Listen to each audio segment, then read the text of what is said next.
ವೀಕ್ಷಕರು ನಮಸ್ತೆ. ಇವತ್ತಿನ ಪ್ರೈಮ್ ಟೈಮ್ ಕಾರ್ಯಕ್ರಮ ತಾವು ನೋಡ್ತಾ ಇದ್ದೀರಾ. ಇದು ಕಾರ್ಯಕ್ರಮ ಅನ್ನೋದಕ್ಕಿಂತ ಜಾಸ್ತಿಯಾಗಿ ನಮ್ಮ ಇಡೀ ಮಂಗಳೂರು ಜನತೆ ಬೆಚ್ಚಿ ಬೀಳಿಸಿದಂತಹ ಪುಟ್ಟ ಬಾಲಕಿಯ ಅತ್ಯಾಚಾರ ಕೊಲೆ ಪ್ರಕರಣ ತಮ್ಗೆ ಗೊತ್ತಿರುವಂತದ್ದು. ಇಡೀ ನಮ್ಮ ನಾಗರಿಕ ಸಮಾಜ ತಲೆ ತಗ್ಗಿಸುವಂತಹ ಒಂದು ದಾರುಣವಾಗಿರುವಂತಹ ದುರ್ಘಟನೆ ನಮ್ಮ ಕರಾವಳಿ ಭಾಗದಲ್ಲಿ ನಡೆದಿದೆ. ಜೊತೆಗೆ ಈ ಹಿಂದೆ ಇಂತಹ ಪ್ರಕರಣಗಳನ್ನ, ಇಂತಹ ದುರ್ಘಟನೆಗಳನ್ನ ನಾವು ಮಾಧ್ಯಮಗಳಲ್ಲಿ ಕೇಳಿದ್ದೇವೆ, ನೋಡಿದ್ದೇವೆ, ಓದಿದ್ದೇವೆ. ಉತ್ತರ ಪ್ರದೇಶದ ಭಾಗಗಳಲ್ಲಿ ಆಗ್ತಾ ಇತ್ತು. ಇಂತಹ ನೀಚರು, ಇಂತಹ ಕಾಮಂದರು, ಇಂತಹ ಕಿರಾತಕರು ಆ ಭಾಗದಲ್ಲಿ ಇದ್ರು ಅನ್ನುವಂಥದ್ದು. ಆದ್ರೆ ಕರಾವಳಿಗೂ ಕೂಡ ಲಗ್ಗೆ ಇಟ್ಟಿದ್ದಾರೆ. ನಮ್ಮ ಮಂಗಳೂರು ಕೂಡ ಇದೇ ರೀತಿ ಆಗ್ತಾ ಇದೆ. ಮಂಗಳೂರು ಮಹಾನಗರ ಪಾಲಿಕೆಯ ವ್ಯಾಪ್ತಿಯಲ್ಲಿ ಎರಡನೇ ಪ್ರಕರಣ ಪದೇ ಪದೇ ಮರುಕಳಿಸ್ತಾ ಇರುವಂತದ್ದು. ಹೊಯ್ಗೆ ಬಜಾರ್ನಲ್ಲಿ ನಡೆದಿರುವಂತಹ ಪುಟ್ಟ ಬಾಲಕಿಯ ಅತ್ಯಾಚಾರ, ಉಪ್ಪು ನೀರಿನಲ್ಲಿ ಬಿಸಾಡಿದಂತಹ ಪ್ರಕರಣದ ನಂತರ ಇದೀಗ 8ರ ಬಾಲಕಿಯ ಮೇಲೆ ಕಾಮಾಂಧರು ಅತ್ಯಾಚಾರವನ್ನ ಎಸಗಿದ್ದಾರೆ. ಈಗ 4 ಕಾಮಾಂಧರನ್ನ, ನೀಚರನ್ನ, ವಿಕೃತ ಮನಸ್ಥಿತಿಗಳನ್ನ ಪೊಲೀಸರು ಬಂಧಿಸಿದ್ದಾರೆ. ಆದ್ರೆ ಅವರಿಗೆ ಏನು ಶಿಕ್ಷೆ ಅನ್ನುವಂತಹ ಪ್ರಶ್ನೆ, ಇದನ್ನೇ ನಾಗರಿಕ ಸಮಾಜ, ಪ್ರಜ್ಞಾವಂತ ನಾಗರಿಕರು ಕೇಳ್ತಾ ಇದ್ದಾರೆ. ನಮ್ಮ ಕಾನೂನು ತುಂಬಾನೇ ವೈಫಲ್ಯವನ್ನ ಕಾಣ್ತಾ ಇದೆ ಅನ್ನುವಂತಹ ಒಂದು ಆಕ್ರೋಶಗಳ ನಡುವೆ ಆ ಕಾಮಾಂಧರನ್ನ ಗಲ್ಲಿಗೆ ಏರಿಸಬೇಕು ಅನ್ನುವಂಥದ್ದು ಸಾರ್ವಜನಿಕರ ಒತ್ತಾಯ, ಜೊತೆಗೆ ಆಕ್ರೋಶ, ಜೊತೆಗೆ ಅವರ ಆಗ್ರಹವೂ ಕೂಡ ಹೌದು. ಹಾಗಾಗಿ ಇವತ್ತಿನ ಕಾರ್ಯಕ್ರಮದ ಬಗ್ಗೆ ಮಾತನಾಡಬೇಕು ಅಂತ ಹೇಳಿದ್ರೆ ನೇರವಾಗಿ ಜನರ ಅಭಿಪ್ರಾಯ, ಜನಾಕ್ರೋಶವನ್ನ ಸಂಗ್ರಹವನ್ನ ಮಾಡ್ತಾ ಇದ್ದೇವೆ. ಅಭಿವ್ಯಕ್ತಿ ಸ್ವಾತಂತ್ರ್ಯವನ್ನ ಸಂಗ್ರಹವನ್ನ ಮಾಡ್ತಾ ಇದ್ದೇವೆ. ಗಣ್ಯ ವ್ಯಕ್ತಿಗಳು ಇವತ್ತಿನ ಕಾರ್ಯಕ್ರಮದಲ್ಲಿ ಜಾಯಿನ್ ಆಗಿದ್ದಾರೆ. ಆತ್ಮೀಯವಾಗಿರುವಂತಹ ಸ್ವಾಗತವನ್ನ ಮಾಡಬೇಕು. ಮೊದಲದಾಗಿ ಈ ಒಂದು ಪ್ರಕರಣದ ಬಗ್ಗೆ ಸಂಪೂರ್ಣವಾಗಿರುವಂತಹ ಪಿನ್ ಟು ಪಿನ್ ಡೀಟೇಲ್ಸ್ ಅನ್ನ ನಿಮ್ಮ ಮುಂದೆ ಇಡ್ತಾ ಇದ್ದೇವೆ, ನೋಡ್ಕೊಂಡು ಬನ್ನಿ. ಮಂಗಳೂರನ್ನೇ ಬೆಚ್ಚಿ ಬೀಳಿಸಿದ್ದ ಬಾಲಕಿ ಮೇಲೆ ಅತ್ಯಾಚಾರ ಕೊಲೆ ಪ್ರಕರಣ. ಪೊಲೀಸರಿಂದ 4 ಕಿರಾತಕರ ಬಂಧನ. ನಗರದ ಹೊರವಲಯದ ತಿರುವೈಲ್ ಗ್ರಾಮದ ರಾಜ್ ಟೈಲ್ಸ್ ಕಾರ್ಖಾನೆಯಲ್ಲಿ ನಡೆದಂತಹ ಅಪ್ರಾಪ್ತ ಬಾಲಕಿಯ ಗ್ಯಾಂಗ್ ರೇಪ್ ಕೊಲೆ ಪ್ರಕರಣ ಇಡೀ ಮಂಗಳೂರನ್ನ ಬೆಚ್ಚಿ ಬೀಳುವಂತೆ ಮಾಡಿದ್ದು ಮಾತ್ರವಲ್ಲ, ನಾಗರಿಕ ಸಮಾಜ ತಲೆ ತಗ್ಗಿಸುವ ಪೈಶಾಚಿಕ ಕೃತ್ಯ ನಡೆದು ಹೋದಂತಾಗಿದೆ. ಇನ್ನು ಪೈಶಾಚಿಕ ಕೃತ್ಯ ನಡೆಸಿದ 4 ರಾಕ್ಷಸರನ್ನ ಬಂಧಿಸುವಲ್ಲಿ ಮಂಗಳೂರು ನಗರ ಗ್ರಾಮಾಂತರ ಠಾಣೆಯ ಪೊಲೀಸರು ಯಶಸ್ವಿಯಾಗಿದ್ದಾರೆ. ಜಯಬಾನ್ ಯಾನೆ ಜಯಸಿಂಗ್, ಮುಖೇಶ್ ಸಿಂಗ್, ಮನೀಶ್ ಟಿರ್ಕಿ, ಮುನಿಮ್ ಸಿಂಗ್ ಬಂಧಿತ ಆರೋಪಿಗಳಾಗಿದ್ದಾರೆ. ಘಟನೆಯ ಹಿನ್ನೆಲೆ: ಹೆಂಚು ಇಟ್ಟಿಗೆಗಳನ್ನ ರೆಡಿ ಮಾಡ್ತಾ ಇದ್ದ ತಿರುವೈಲ್ ಗ್ರಾಮದ ರಾಜ್ ಟೈಲ್ಸ್ ಕಾರ್ಖಾನೆಯಲ್ಲಿ ಕೆಲಸ ಮಾಡ್ತಿದ್ದ ಹೆಚ್ಚಿನ ಕಾರ್ಮಿಕರು ಮಧ್ಯಪ್ರದೇಶ, ಬಿಹಾರ್, ಉತ್ತರ ಪ್ರದೇಶ, ಜಾರ್ಖಂಡ್ ರಾಜ್ಯದವರು. ಅದೇ ರೀತಿ ಅತ್ಯಾಚಾರಕ್ಕೆ ಒಳಗಾಗಿದ್ದ ಬಾಲಕಿಯ ತಂದೆ ತಾಯಿ ಜಾರ್ಖಂಡ್ ಮೂಲದ ಸಿಡಿಂಗಾ ಜಿಲ್ಲೆಯ ದಂಪತಿ ಕಳೆದ 2 ವರ್ಷಗಳಿಂದ ಕಾರ್ಮಿಕರಾಗಿ ಕೆಲಸ ಮಾಡ್ತಿದ್ರು. ಹೆಂಚು ಇಟ್ಟಿಗೆಗಳನ್ನ ರೆಡಿ ಮಾಡ್ತಾ ಇದ್ದ ತಿರುವೈಲ್ ಗ್ರಾಮದ ರಾಜ್ ಟೈಲ್ಸ್ ಕಾರ್ಖಾನೆಯಲ್ಲಿ ಕೆಲಸ ಮಾಡ್ತಿದ್ದ ಹೆಚ್ಚಿನ ಕಾರ್ಮಿಕರು ಮಧ್ಯಪ್ರದೇಶ, ಬಿಹಾರ್, ಉತ್ತರ ಪ್ರದೇಶ, ಜಾರ್ಖಂಡ್ ರಾಜ್ಯದವರು. ಅದೇ ರೀತಿ ಅತ್ಯಾಚಾರಕ್ಕೆ ಒಳಗಾಗಿದ್ದ ಬಾಲಕಿಯ ತಂದೆ ತಾಯಿ ಜಾರ್ಖಂಡ್ ಮೂಲದ ಸಿಂಡೆಗಾ ಜಿಲ್ಲೆಯ ದಂಪತಿಗಳಾಗಿದ್ದರು. ಕಳೆದ 2 ವರ್ಷಗಳಿಂದ ಕಾರ್ಮಿಕರಾಗಿ ಕೆಲಸ ಮಾಡ್ತಿದ್ರು. ಇವರಿಗೆ 4 ಮಕ್ಕಳು. ಇನ್ನು ಅತ್ಯಾಚಾರಕ್ಕೊಳಗಾದ ಬಾಲಕಿ ತನ್ನ ಸಹೋದರಿಯರ ಜೊತೆ ಆಟವಾಡ್ತಿದ್ಲು. ಇದನ್ನ ಪ್ರತಿನಿತ್ಯ ಗಮನಿಸುತ್ತಿದ್ದ ಕಿರಾತಕರು ಪೂರ್ವ ಯೋಜಿತವಾಗಿ ಕೃತ್ಯ ನಡೆಸಲು ಸಂಚನ ರೂಪಿಸಿದ್ರು. ಅದರಂತೆ ನವೆಂಬರ್ 21ರಂದು ಸಹೋದರ ಸಹೋದರಿಯರೊಂದಿಗೆ ಆಟವಾಡಲು ಹೋದ 8 ವರ್ಷದ ಬಾಲಕಿಯನ್ನ ಜಯಬಾನ್ ಯಾನೆ ಜಯಸಿಂಗ್ ಏಕಾಏಕಿ ತನ್ನ ರೂಮಿನೊಳಗೆ ಎತ್ತಿಕೊಂಡು ಹೋಗಿದ್ದಾನೆ. ಈ ವೇಳೆ ಉಳಿದ ಆರೋಪಿಗಳು ಕೂಡ ರೂಮಿನೊಳಗೆ ಇದ್ರಂತೆ. ಒಬ್ಬರ ಮೇಲೊಬ್ಬರಂತೆ ನಿರಂತರ ಪೈಶಾಚಿಕ ಕೃತ್ಯ. ರಕ್ತಸ್ರಾವ, ನೋವಿನಿಂದ ಚೀರಾಡುತ್ತಿದ್ದ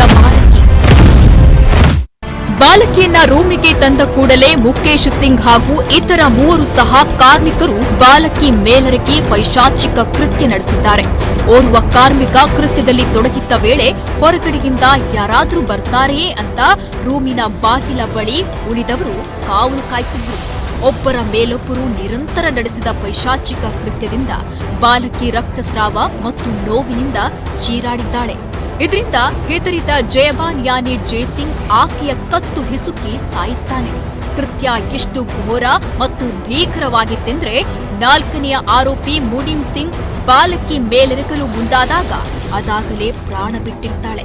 ನಂತರ ಈ ಕಿರಾತಕರು ಸಾವನ್ನಪ್ಪಿದ ಬಾಲಕಿಯ ಹೆಣವನ್ನ ಹತ್ತಿರದಲ್ಲೇ ಇರುವ ತೋಡಿನೊಳಗೆ ಅಂದ್ರೆ ಡ್ರೈನೇಜ್ಗೆ ಬಿಸಾಡ್ತಾರೆ. 4ನೇ ಆರೋಪಿ ಮೇಲೆರಗಲು ಮುಂದಾದಾಗ ಪ್ರಾಣ ಬಿಟ್ಟ ಬಾಲಕಿ. ಕತ್ತು ಹಿಸುಕಿ ಬಾಲಕಿಯನ್ನ ಸಾಯಿಸಿದ ಕಿರಾತಕರು. ಇದಾದ ನಂತರ ಜಯಬಾನ್ ಯಾನೆ ಜೇಸಿಂಗ್ ಹಾಗೂ ಮನೀಶ್ ಟಿರ್ಕಿ ಯಾರಿಗೂ ಸಂಶಯ ಬಾರದಂತೆ ಫ್ಯಾಕ್ಟರಿಯಲ್ಲೇ ಉಳಿದಿರುತ್ತಾರೆ. ಉಳಿದ 2 ಆರೋಪಿಗಳು ಪುತ್ತೂರಿಗೆ ಪಲಾಯನ ಮಾಡುತ್ತಾರೆ.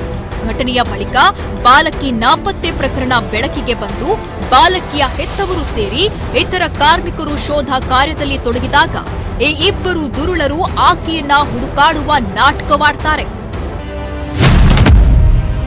ಈ ಹಿಂದೆಯೂ ಬಾಲಕಿಯ ಮೇಲೆ ನಡೆದಿತ್ತು ದೌರ್ಜನ್ಯ. ಜಯಬಾನ್ ಯಾನೆ ಜೇಸಿಂಗ್ ಹಾಗೂ ಮನೀಶ್ ಟಿರ್ಕಿ ಫ್ಯಾಕ್ಟರಿಯ ಒಂದೇ ರೂಮಿನಲ್ಲಿ ವಾಸ ಮಾಡ್ತಿದ್ರು. ಈ ವೇಳೆ ಬಾಲಕಿಯನ್ನ ಆಗಾಗ ರೂಮಿಗೆ ಕರೆದೊಯ್ದು ಆಕೆಗೆ ಚಾಕೊಲೇಟ್, ಚಿಕ್ಕಿ ಮುಂತಾದ ಸಿಹಿ ತಿನಿಸನ್ನ ನೀಡುತ್ತಿದ್ರು. ಜೊತೆಗೆ ಬಾಲಕಿಯ ಮೈಕೈ ಮುಟ್ಟುವ ಮೂಲಕ ಲೈಂಗಿಕ ದೌರ್ಜನ್ಯವನ್ನ ನಡೆಸ್ತಾ ಇದ್ರು. ಆದ್ರೆ ಆಕೆ ಪುಟ್ಟ ಬಾಲಕಿಯಾದುದರಿಂದ ಆಕೆಗೆ ಇದೆಲ್ಲ ಪರಿವಿಗೆ ಬರ್ತಿರ್ಲಿಲ್ಲ ಅನ್ನೋದು ಪೊಲೀಸ್ ತನಿಖೆಯಲ್ಲಿ ಬೆಳಕಿಗೆ ಬಂದಿದೆ. 4-5 ದಿನದ ಹಿಂದೆ ನಡೆದಿತ್ತು ಪ್ರೀ ಪ್ಲಾನ್. ಘಟನೆ ನಡೆಯುವ 4-5 ದಿನದ ಹಿಂದೆ ಫ್ಯಾಕ್ಟರಿಯ ರೂಮಿನಲ್ಲಿ ಮದ್ಯಪಾನ ಮಾಡ್ತಾ ಇದ್ರು ಈ ಆರೋಪಿಗಳು. ಈ ಸಂದರ್ಭ ಭಯಾನಕ ಪೈಶಾಚಿಕ ಕೃತ್ಯದ ಬಗ್ಗೆ ಮಾಸ್ಟರ್ ಪ್ಲಾನ್ ತಯಾರಿಸಿದ್ರು ಈ ದುರುಳರು. ರವಿವಾರ ಫ್ಯಾಕ್ಟರಿಯಲ್ಲಿ ಯಾರೂ ಸಿಬ್ಬಂದಿ ಇರೋದಿಲ್ಲ. ಜೊತೆಗೆ ಬಾಲಕಿಯ ತಂದೆ ತಾಯಿ ಮದ್ಯಪಾನದ ನಶೆಯಲ್ಲಿದ್ದರಿಂದ ಈ ಕೃತ್ಯ ನಡೆಸಲು ಸರಿಯಾದ ಸಮಯ ಅಂತ ನಿರ್ಧಾರ ಮಾಡಿದ್ರು. ಕೃತ್ಯ ನಡೆಸಲೆಂದೇ ಪುತ್ತೂರಿನಿಂದ ಬಂದಿದ್ದ ದುರುಳ. ಪ್ರಕರಣದ 4ನೇ ಆರೋಪಿ ಮುನೀಬ್ ಸಿಂಗ್ ಪುತ್ತೂರಿನಲ್ಲಿ ಕೂಲಿ ಕಾರ್ಮಿಕನಾಗಿದ್ದ. ಕೃತ್ಯ ನಡೆಯುವ 3-4 ದಿನದ ಮುಂಚೆ ಈ ವಿಷಯದ ಬಗ್ಗೆ ಚರ್ಚೆ ನಡೆಸಲು ಟೇಲ್ ಫ್ಯಾಕ್ಟರಿಗೆ ಬಂದಿದ್ದ. ಉಳಿದಂತೆ 3 ಆರೋಪಿಗಳು ರಾಜ್ ಟೈಲ್ಸ್ನಲ್ಲಿ ಕಾರ್ಮಿಕರಾಗಿದ್ರು ಅನ್ನೋದು ತನಿಖೆಯಿಂದ ತಿಳಿದು ಬಂದಿದೆ.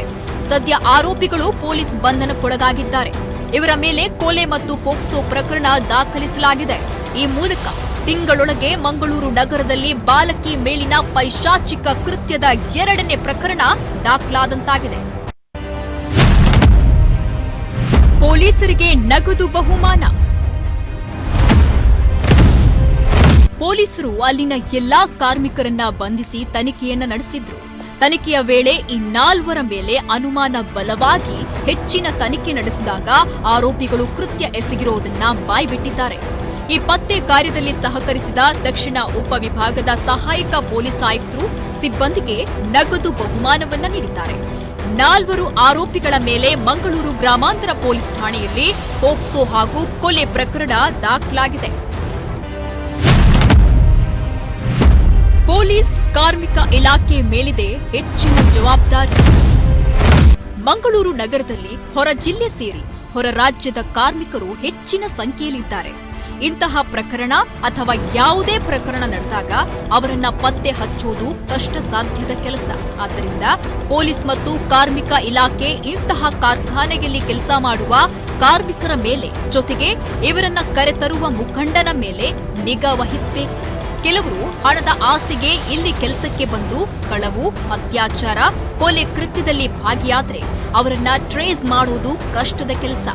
ಕಾರ್ಮಿಕರ ಒಟ್ಟು ಮಾಹಿತಿ, ಹೊರ ರಾಜ್ಯದವರ ಸಂಖ್ಯೆ ಮತ್ತು ಫ್ಯಾಕ್ಟರಿಯಲ್ಲಿರುವ ಮಕ್ಕಳು, ಹೆಣ್ಣು ಮಕ್ಕಳ ಸಂಖ್ಯೆಯನ್ನ ನೀಡುವಂತೆ ಸೂಚನೆಯನ್ನ ನೀಡಲಾಗಿದೆ ಮತ್ತು ಸಿಸಿ ಕ್ಯಾಮೆರಾಗಳನ್ನ ಅಳವಡಿಸಬೇಕು ಅಂತ ಸೂಚನೆಯನ್ನ ನೀಡಲಾಗಿದೆ. ಒಟ್ಟಿನಲ್ಲಿ ಈ ಪೈಶಾಚಿಕ ಕೃತ್ಯ ಇಡೀ ದಕ್ಷಿಣ ಕನ್ನಡ ಮಾತ್ರವಲ್ಲದೆ ನಾಗರಿಕ ಸಮಾಜ ತಲೆ ತಗ್ಗಿಸುವಂತೆ ಮಾಡಿತ್ತು. ಈ ಕೃತ್ಯ ಎಸಗಿದ್ದ ಆರೋಪಿಗಳನ್ನ ಕಠಿಣ ಶಿಕ್ಷೆಗೆ ಗುರಿಪಡಿಸಬೇಕು ಅಂತ ಸಾರ್ವಜನಿಕರು ತಮ್ಮ ಆಕ್ರೋಶವನ್ನ ವ್ಯಕ್ತಪಡಿಸಿದ್ದಾರೆ.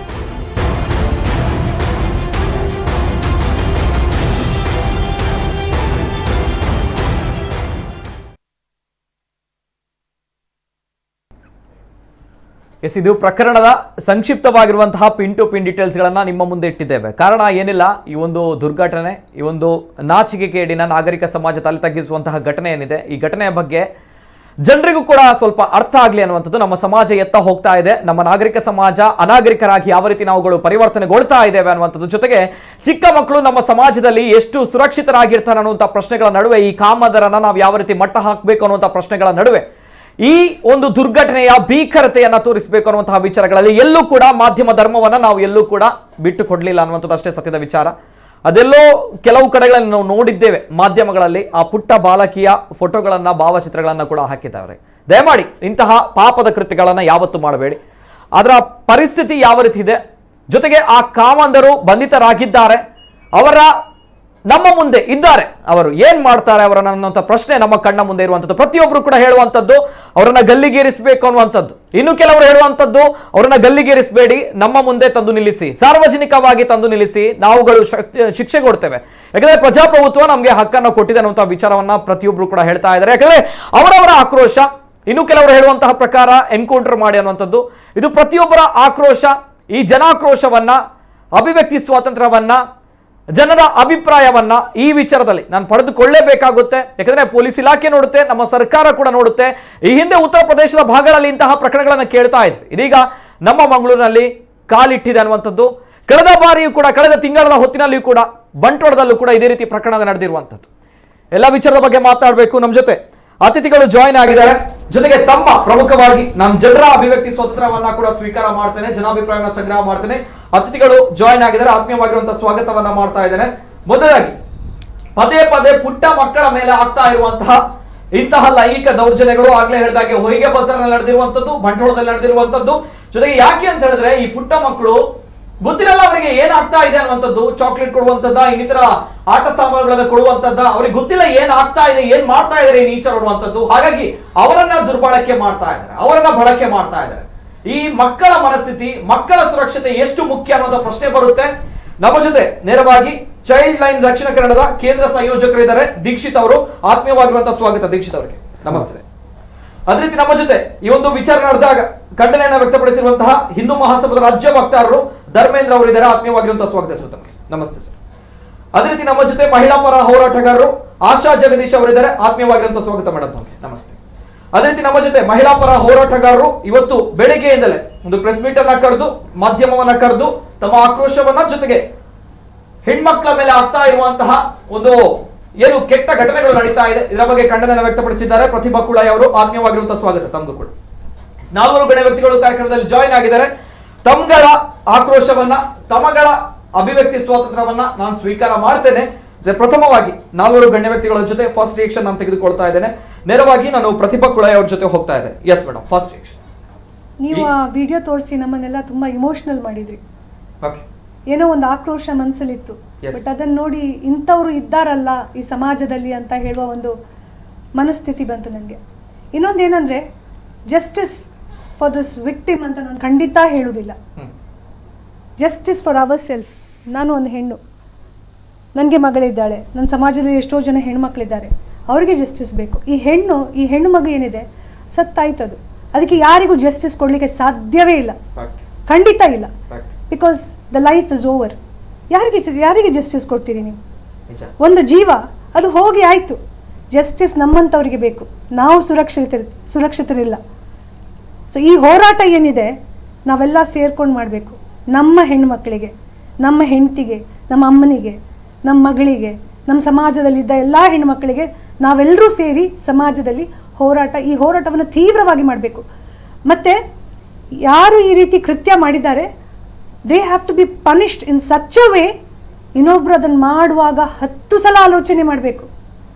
ಅಂತ ಒಂದು ಪನಿಷ್ಮೆಂಟ್ ಆಗಬೇಕು. ಗಲ್ಲಿಗೇರಿಸಿದ ಕೂಡಲೇ ಇದು ಇವಾಗ ಏನಾಗ್ತದೆ ಗೊತ್ತಾ, ಇಲ್ಲಿ ನಮ್ಮ ಭಾರತದ ಕಾನೂನು ಯಾವ ರೀತಿ ಇದೆ ಅಂದರೆ ತುಂಬ ವೀಕ್ ಇದೆ, ಅದು ಹೆಣ್ಣು ಪರವಾಗಿಲ್ಲ. ಹಾಗಾಗಿ ಕೃತ್ಯಗಳು ಪದೇ ಪದೇ ಪದೇ ಪದೇ ಪದೇ ಪದೇ ಆಗ್ತಾ ಇದೆ. 10 ಜನ ರೇಪ್ ಮಾಡಿದವರನ್ನು you planet in such a way, 10 ಕೃತ್ಯಗಳನ್ನು ಮಾಡಿದವರಿಗೆ 10 ಥರದ ಪನಿಷ್ಮೆಂಟ್ ಅನ್ನು ಇನ್ಸ್ಟೆಂಟ್ ಆಗಿ ಕೊಡಿ, ಆವಾಗ ಆಲೋಚನೆ ಮಾಡ್ತಾರೆ. ಆವಾಗಿಂತ ಕೃತ್ಯಗಳು ಕಡಿಮೆ ಆಗೋದು. ಇಲ್ಲಾಂದ್ರೆ ಇದು ಏನಲ್ಲ. ಇವತ್ತು ನಾವು ಕುತ್ಕೊಂಡಿದ್ದೇವೆ, ಡಿಬೇಟ್ ಮಾಡ್ತೇವೆ, ನೀವು ಕ್ವೆಶ್ಚನ್ ಕೇಳ್ತೀರಿ, ಫೋನ್ ರಿಸೀವ್ ಮಾಡ್ತೀರಿ, ಜನರ ಅಭಿಪ್ರಾಯ ತಗೊಳ್ತೀರಿ, ಇಲ್ಲಿಗೆ ಮುಗೀತದೆ. ಇವಾಗ ಪೊಲೀಸ್ನವರು ಅವರನ್ನು ಬಂಧಿಸಿದ್ದಾರೆ, ದಟ್ಸ್ ನಾಟ್ ಇಂಪಾರ್ಟೆಂಟ್. ಈಗ ಟೆಕ್ನಾಲಜಿ ಎಷ್ಟು ಫಾರ್ವರ್ಡ್ ಇದೆ ಅಂದರೆ ಇಟ್ ಈಸ್ ಈಸಿ, ಅವ್ರನ್ನ ಟ್ರೇಸ್ ಔಟ್ ಮಾಡ್ಬೋದು. ಬಟ್ ಅವರು ಟ್ರೇಸ್ ಔಟ್ ಆದ ಮೇಲೆ ಯಾವ ರೀತಿ ಕಾನೂನು ಕ್ರಮ ಅವರ ಮೇಲೆ ಆಗ್ತದೆ ಅದು ಇಂಪಾರ್ಟೆಂಟ್. ಯಾವ ರೀತಿ ಅವರಿಗೆ ಪನಿಷ್ಮೆಂಟ್ ಆಗ್ತದೆ ಅದು ಇಂಪಾರ್ಟೆಂಟ್. ಬಂಧಿಸಿದ ಕೂಡಲೇ ಏನಾಗುದಿಲ್ಲ, ನಥಿಂಗ್ ಹ್ಯಾಪನ್ಸ್. ಪೊಲೀಸರ ಕೆಲಸ ಇರೋದು ಇನ್ನು ಚಾರ್ಜ್ ಶೀಟ್ ಯಾವ ರೀತಿ ಹಾಕ್ತಾರೆ, ಯಾರು ವಕೀಲರು ಅವರಿಗೆ ಡಿಫೆಂಡ್ ಮಾಡ್ಲಿಕ್ಕೆ ಬರ್ತಾರೆ, ಯಾರು ಬರಬಾರ್ದು. ಮನುಷ್ಯತ್ವ ಉಂಟು ಅಂತಾದ್ರೆ, ಅವರು ಈ ವಕೀಲರು ಅವರ ಅಮ್ಮನ ಹೊಟ್ಟೆಯಲ್ಲಿ ಹುಟ್ಟಿದಾರಂತಾದ್ರೆ ಖಂಡಿತವಾಗಿ ಇಂಥ ಕೇಸ್ಗಳನ್ನು ಯಾವ ವಕೀಲರು ತಗೊಳ್ಬಾರ್ದು. ಆವಾಗ ಮಾತ್ರ ಇಂಥವರಿಗೆ ಬುದ್ಧಿ ಬರ್ತದೆ. 10 ಸಲ ಆಲೋಚನೆ ಮಾಡ್ತಾರೆ. ತುಂಬಾ ಬೇಸರ ಆಗಿದೆ. We need one end. ಅದು ನಾವು ಬುದ್ಧಿವಂತರು, ನಮ್ಮ ಜಿಲ್ಲೆ ಬುದ್ಧಿವಂತರ ಜಿಲ್ಲೆ ಹೇಳ್ತೇವೆ. ಬಟ್ ಎಲ್ಲಿ ಯಾರು ಮುಂದೆ ಬರ್ತಾರೆ, ಯಾರು ಪ್ರತಿಭಟನೆ ಮಾಡ್ತಾರೆ? ಅದೇ ಅನ್ಯ ಕೋಮಿನವರು ಆಗಿದ್ರೆ ಆವಾಗ ಇದಕ್ಕೆ ಬಣ್ಣವೇ ಬೇರೆ ಇರ್ತಾ ಇತ್ತು. ಯಾಕೆ ಸ್ವಕೋಮಿನವರು ಯಾವ ಧರ್ಮದಲ್ಲೇ ಇರಲಿ ಇಂಥ ರೇಪ್ ಆದಾಗ ಯಾಕೆ ಯಾರು ವಾಯ್ಸ್ ಅಪ್ ಮಾಡೋದಿಲ್ಲ? ಇಷ್ಟೊಂದು ಸಂಘಟನೆಗಳಿದೆ, ಎಲ್ಲಾ ಧರ್ಮದಲ್ಲಿ ಇಷ್ಟೊಂದು ಸಂಘಟನೆಗಳಿದೆ. ಇದು ಮಾನವ ಕುಲಕ್ಕೆ ಆದಂತ ಅವಮಾನ, ಮಾನವ ಕುಲಕ್ಕೆ ಆದಂತ ರೇಪ್. ಇದರಲ್ಲಿ ಯಾವುದು ಧರ್ಮ ಇಲ್ಲ, ಜಾತಿ ಇಲ್ಲ, ಯಾರು ಇಲ್ಲ. ಈ ರೇಪಿಸ್ಟ್ ಯಾರಿದ್ದಾನೆ ಅವನಿಗೂ ಯಾವ ಧರ್ಮವೂ ಇಲ್ಲ, ಜಾತಿಯೂ ಇಲ್ಲ, ಏನೂ ಇಲ್ಲ. ಹಾಗಿರುವಾಗ we all have to stand together as human beings. Because ಈ ಪರಿಸ್ಥಿತಿ ನಾಳೆ ನಮಗೂ ಬರ್ಬೋದು, ನಮ್ಮ ಮಕ್ಕಳಿಗೂ ಬರ್ಬೋದು. ಈಗ ಅವ್ರು ಹೊರ ರಾಜ್ಯದವರು ಅವರು ಮನುಷ್ಯರೇ ನಮ್ಮಾಗೆ. ನಮ್ಮ ಮಕ್ಕಳು ಎಷ್ಟೋ ಕಡೆ ದುಡಿಲಿಕ್ಕೆ ಅಂತ ಹೋಗ್ತಾರೆ, ನಮ್ಮ ಮನೆಯವರು ಎಷ್ಟೋ ಕಡೆ ದುಡಿಲಿಕ್ಕೆ ಅಂತ ಹೋಗ್ತಾರೆ. So this is not a question. ಹೊರ ರಾಜ್ಯದವರು ಅಂತ ಅವರನ್ನು ಬಿಂಬಿಸುವುದು, ಅವರನ್ನು ಸೇಫ್ ಗಾರ್ಡ್ ಮಾಡುವಂಥದ್ದು ಅಥವಾ ಅವರನ್ನು ಸೆಗ್ರಿಗೇಟ್ ಮಾಡಿ ದೂರ ಇಡುವಂಥದ್ದು, I don't think so. This is important for which every one, each one. ಅದರಲ್ಲೂ ಮೀಡಿಯಾದು ಪಾತ್ರ ತುಂಬಾನೇ ಇದೆ. ಯಾಕೆಂದ್ರೆ ಎಷ್ಟೋ ಪ್ರಕರಣಗಳನ್ನು ನಾವು ನೋಡಿದ್ದೇವೆ. ನೀವು ಹೇಳಿದ್ರಿ ಹೊಯ್ಗೆ ಬಜಾರಲ್ಲಿ ಲಾಸ್ಟ್ ಟೈಮ್ ಇಂಥದೇ ಒಂದು ಪ್ರಕರಣ ನಡೆಯಿತು. 8 ವರ್ಷದ ಬಾಲಿಕೆಯನ್ನು ರೇಪ್ ಮಾಡಿ ಹತ್ಯೆ ಮಾಡಿ ಉಪ್ಪಿನ ನೀರಿಗೆ ಬಿಸಾಡಿ ಹೋಗಿದ್ದಾರೆ, 8 ವರ್ಷದ ಮಗುವಿನನ್ನು. ಆವಾಗ ಇದು ಜೋರಾಗ್ಲಿಲ್ಲ, ಅದಕ್ಕೆ ಇನ್ನೊಂದು ಕೃತ್ಯ ಆಯ್ತು. ಆವಾಗ್ಲೇ ನಾವು ಎಚ್ಚರಿಸಿಕೊಂಡಿದ್ರೆ ಇನ್ನೊಂದು ಕೃತ್ಯ ಆಗ್ತಾ ಇರಲಿಲ್ಲ. ಇವತ್ತು ಈ ಮೀಡಿಯಾದವರು ಆಗ್ಲಿ ನಮ್ಮಂತವರಾಗ್ಲಿ ಮಾತಾಡ್ಲಿಲ್ಲ ಅಂತಾದ್ರೆ, ನಾವು ಇದರ ಬಗ್ಗೆ ಹೋರಾಟ ಮಾಡ್ಲಿಲ್ಲ ಅಂತಾದ್ರೆ, ಒಂದು ಚಳವಳಿಯನ್ನು ಮಾಡ್ಲಿಲ್ಲ ಅಂತಾದ್ರೆ ಇನ್ನೊಂದಷ್ಟು ಮಕ್ಕಳು ಇದಕ್ಕೆ ಬಲಿಯಾಗ್ತಾರೆ. ಎಸ್, ಪ್ರತಿಭಾ ಕೂಡ ಅವರು ಒಂದು ಸಂದೇಶವನ್ನ ನೇರವಾಗಿ ಕೊಟ್ಟಿದ್ದಾರೆ. ಯಾರೊಬ್ರು ಕೂಡ ವಕೀಲರು ವಾದ ಮಾಡಲ್ಲ ಬಹುಶಃ. ಎಸ್, ಮೇಡಮ್ ಅವರು ಹೇಳಿದಂತ ಮಾತಿಗೆ ನಾನು ಕೂಡ ಮಾತನ್ನ ಜೋಡಿಸ್ತೇನೆ. ತಾಯಿಯ ಹೊಟ್ಟೆದಲ್ಲಿ ಹುಟ್ಟಿದವರು ಯಾರು ಕೂಡ ಈ ನೀಚರ ಬಗ್ಗೆ, ಈ ಕಾಮದರ ಪರವಾಗಿ ಯಾರೊಬ್ರು ಕೂಡ ವಾದ ಮಾಡಲಿಕ್ಕೆ ಸಾಧ್ಯವೇ ಇಲ್ಲ. ಯಾಕಂದ್ರೆ ತಾಯಿಯ ಹೊಟ್ಟೆಯಲ್ಲಿ ಹುಟ್ಟಿದ ಮಕ್ಕಳಿಗೆ ಮಾತ್ರ ಅನ್ನುವಂಥದ್ದು. ಎಸ್, ಒಪ್ಕೊಳ್ತೇನೆ. ಯಾರು ಏನ್ ಬೇಕಾದ್ರೂ ಹೇಳಿ, ಮಾಧ್ಯಮಗಳು ಯಾವ ರೀತಿ ಮಾತಾಡ್ಬೇಕು, ಸರಿ ಮಾತಾಡ್ತೇವೆ ನಾವು. ಆದ್ರೆ ನಮ್ಮ ಮಾನವೀಯತೆ, ಮನುಷ್ಯತ್ವ, ನಮ್ಮ ಮನುಷ್ಯ ಧರ್ಮ ಏನಿದೆ, ಇದಕ್ಕೆ ಅನ್ಯಾಯ ಆದಾಗ ಅದಕ್ಕಿಂತ ದೊಡ್ಡದು ಏನಿಲ್ಲ ಅನ್ನುವಂಥ ನನ್ನ ಭಾವನೆ. ಎಸ್, ನೇರವಾಗಿ ನಾನು ಮತ್ತೊಬ್ರು ಮಹಿಳೆ ಆಶಾ ಜಗದೀಶ್ ಅವ್ರ ಜೊತೆ ಫಸ್ಟ್ ರಿಯಾಕ್ಷನ್ ತೆಗೆದುಕೊಳ್ತೇನೆ. Yes madam. ಇದು ನಡೀತಾನೆ ಇದೆ, ಇದಕ್ಕೆ ಕೊನೆಯೇ ಇಲ್ಲ. ಆಯ್ತಾ? ಇಲ್ಲಿ ಮಾತ್ರ ನಾರ್ತ್ ಇಂಡಿಯಾದಲ್ಲಿ ನೋಡಿದ್ರೆ ಕೂಡ, ನಾರ್ತ್ ಇಂಡಿಯಾದಲ್ಲಂತೂ ಇನ್ನೂ ಹೈಯೆಸ್ಟ್ ನಡೀತಾ ಇದೆ. ಅವರು ಡ್ರಗ್ಸ್ ತಗೊಳ್ತಾರೆ, ಡ್ರಗ್ಸ್ ತಗೊಂಡು ಈ ತರ ಕೆಲಸಗಳನ್ನ ಮಾಡ್ತಿದ್ದಾರೆ. ಇಲ್ಲಿ ಅವ್ರು ಯಾಕೆ ಬೇರೆ ಕಡೆ ಅವ್ರನ್ನ ಅಪಾಯಿಂಟ್ ಮಾಡ್ಕೊಳ್ತಾರೆ ಕೆಲ್ಸಕ್ಕೆ ಅಂತ ನಾನು ಪ್ರಶ್ನೆ ಹಾಕೋದು. ಅವ್ರ ಕಡಿಮೆಗೆ ದುಡಿತಾರೆ, ಎಷ್ಟು ಕೊಟ್ಟರು ತಗೊಂಡು ಹೋಗ್ತಾರೆ ದೃಷ್ಟಿಯಿಂದ ಅವ್ರು ಯಾರು, ಏನು, ಅವ್ರ ಹಿನ್ನೆಲೆ ಏನು, ಎಂತದೂ ನೋಡದೆ ಕಂಪನಿಗಳನ್ನ ಅಪಾಯಿಂಟ್ ಮಾಡ್ಕೊಳ್ಳೋದು ಯಾಕೆ? ಈಗ ಆ ಕಂಪನಿನ ಕೇಳಿ, ಇವರಲ್ಲಿ ಎಲ್ಲಿಂದ ಬಂದ್ರು, ಯಾಕೆ ಬಂದ್ರು, ಹೇಗೆ ಇದು ಬಂದದ್ದು ಅಂತ ಹೇಳಿ ಅದನ್ನು ಕೇಳ್ಬೇಕಾಯ್ತಾ? ಮತ್ತೆ ಈ ರೀತಿ ಕೃತ್ಯಗಳನ್ನು ಯಾರು ಮಾಡ್ತಾರೆ, ನಾನು ಹೇಳಿದ ಬೆಸ್ಟ್ ಪನಿಷ್ಮೆಂಟ್ ಏನಂದ್ರೆ ಅವ್ರಿಗೆ ಕಣ್ಣು ತೆಗೆದುಬಿಡಿ. 2 ಕಣ್ಣಿರಬಾರ್ದು, ಜೀವನ ಪೂರ್ತಿ ಕಣ್ಣಿಲ್ದೆ ಬದುಕಬೇಕು. ಅದನ್ನ ಮಾಡಿ ತೋರಿಸಿ ಒಂದು 10 ಜನಕ್ಕೆ ತನ್ನಷ್ಟಕ್ಕೆ ಎಲ್ಲ ದಾರಿಗೆ ಬರ್ತಾರೆ. ಅಂಥದೇ ಆಗ್ಬೇಕು ಅವರಿಗೆ. ಎಸ್, ಅದಕ್ಕೆ ನಾವು ಹೋರಾಟ ಮಾಡಬೇಕು, ಅದಕ್ಕೆ ನಾವು ಕೋರ್ಟಲ್ಲೂ ವಾದ ಮಾಡಬೇಕು. ಕಣ್ಣು ತೆಗೆದುಬಿಡಿ. That is what we want. ನಾವಿಲ್ಲಿ let it be democracy, whatever it is. ನಾವು ಹೆಣ್ಮಕ್ಳು, ನಮ್ಮ ಹೆಣ್ಮಕ್ಳು, ನಮ್ಮ ಹೆಣ್ಣಿನ ಕುಲಕ್ಕೆ ಈ ದೇಶದಲ್ಲಿ ನೀವು ಏನು ಕೊಡುಗೆ ಕೊಡ್ತೀರಾ ನಮಗೆ? You give us that. ಕಣ್ ತೆಗೀರಿ ಅವ್ರದ್ದು ಮೊದಲು ಹೇಳ್ತೇನೆ. ಅವ್ರ ದಾರಿಗೆ ಬರ್ತಾರಾಗ. ಮಕ್ಕಳನ್ನು ಅಷ್ಟೇನೆ, ಎಷ್ಟು ಕೇರ್ಲೆಸ್ಸು ಪೇರೆಂಟ್ಸು. ನಮ್ಮ ಮಕ್ಕಳನ್ನ ನಾವು ನೋಡ್ಕೊಳ್ಬೇಕಲ್ವಾ? They will not do that. ಸಣ್ಣ ಮಕ್ಕಳಿಗೆ ನೋಡಿ, ಯಾರೋ ಚಾಕ್ಲೇಟ್ ಕೊಟ್ಟರೆ ತಗೋಬೇಡ ಅಂತ ಹೇಳ್ಕೊಡ್ಬೇಕು. ಎಷ್ಟು ತಾಯಿಂದಿರು ಹೇಳ್ಕೊಡ್ತಾರೆ ಅದನ್ನ? You have to tell them, ಇಲ್ಲ ಚಾಕ್ಲೇಟ್ ತಗೊಳ್ಬೇಡಿ, ಅವ್ರು ನೀವು ಸತ್ತೋಗ್ಬಿಡ್ತೀಯಾ, ವಿಷ ಹಾಕಿ ಕೊಡ್ತಾರೆ ಅಂತ ಹೇಳಿದ್ರೆ ಮಕ್ಕಳು ಹೋಗೋದಿಲ್ಲ. ಅವಾಗ ಅವ್ರು ಚಾಕ್ಲೇಟ್ ಎಲ್ಲ ಎಂತ ಕೊಟ್ಟರು ಹೋಗೋದಿಲ್ಲ.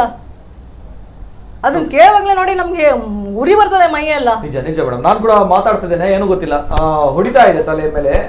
ಒಂದು ಮಾತು ತಾವು ಹೇಳಿದ್ರೆ, ನಡೀತಾ ಇದೆ ಅನ್ನೋ ಒಂದು ಮಾತನ್ನ ತಾವು ಹೇಳಿದ್ರಿ. ಯಾಕೆ ನಡೀತಾ ಇದೆ ಅನ್ನೋಂದ್ರೆ, ಉತ್ತರ ಪ್ರದೇಶದಲ್ಲಿ ಆಗ್ತಾ ಇತ್ತು, ನಾವುಗಳು ಕೇಳಿದ್ವಿ. ಆದ್ರೆ ಇದೀಗ ನಮ್ಮ ಕರಾವಳಿ ಭಾಗದಲ್ಲಿ, ನಮ್ಮ ಮಂಗಳೂರಲ್ಲಿ ಆಗ್ತಾ ಇದೆ. ಇಲ್ಲ, ಈಗಲೂ ಮನೆಗಳಲ್ಲಿ ನಡೀತಾ ಇದೆ ಇದು. You know what is happening inside every house. Very rare that ಎಷ್ಟು ಮಕ್ಕಳನ್ನ ಇದು ಮಾಡೋಕ್ಕಂತ ಎಷ್ಟು ರೆಸ್ಕ್ಯೂ ಮಾಡೋದು ನಾವು. They come and tell us.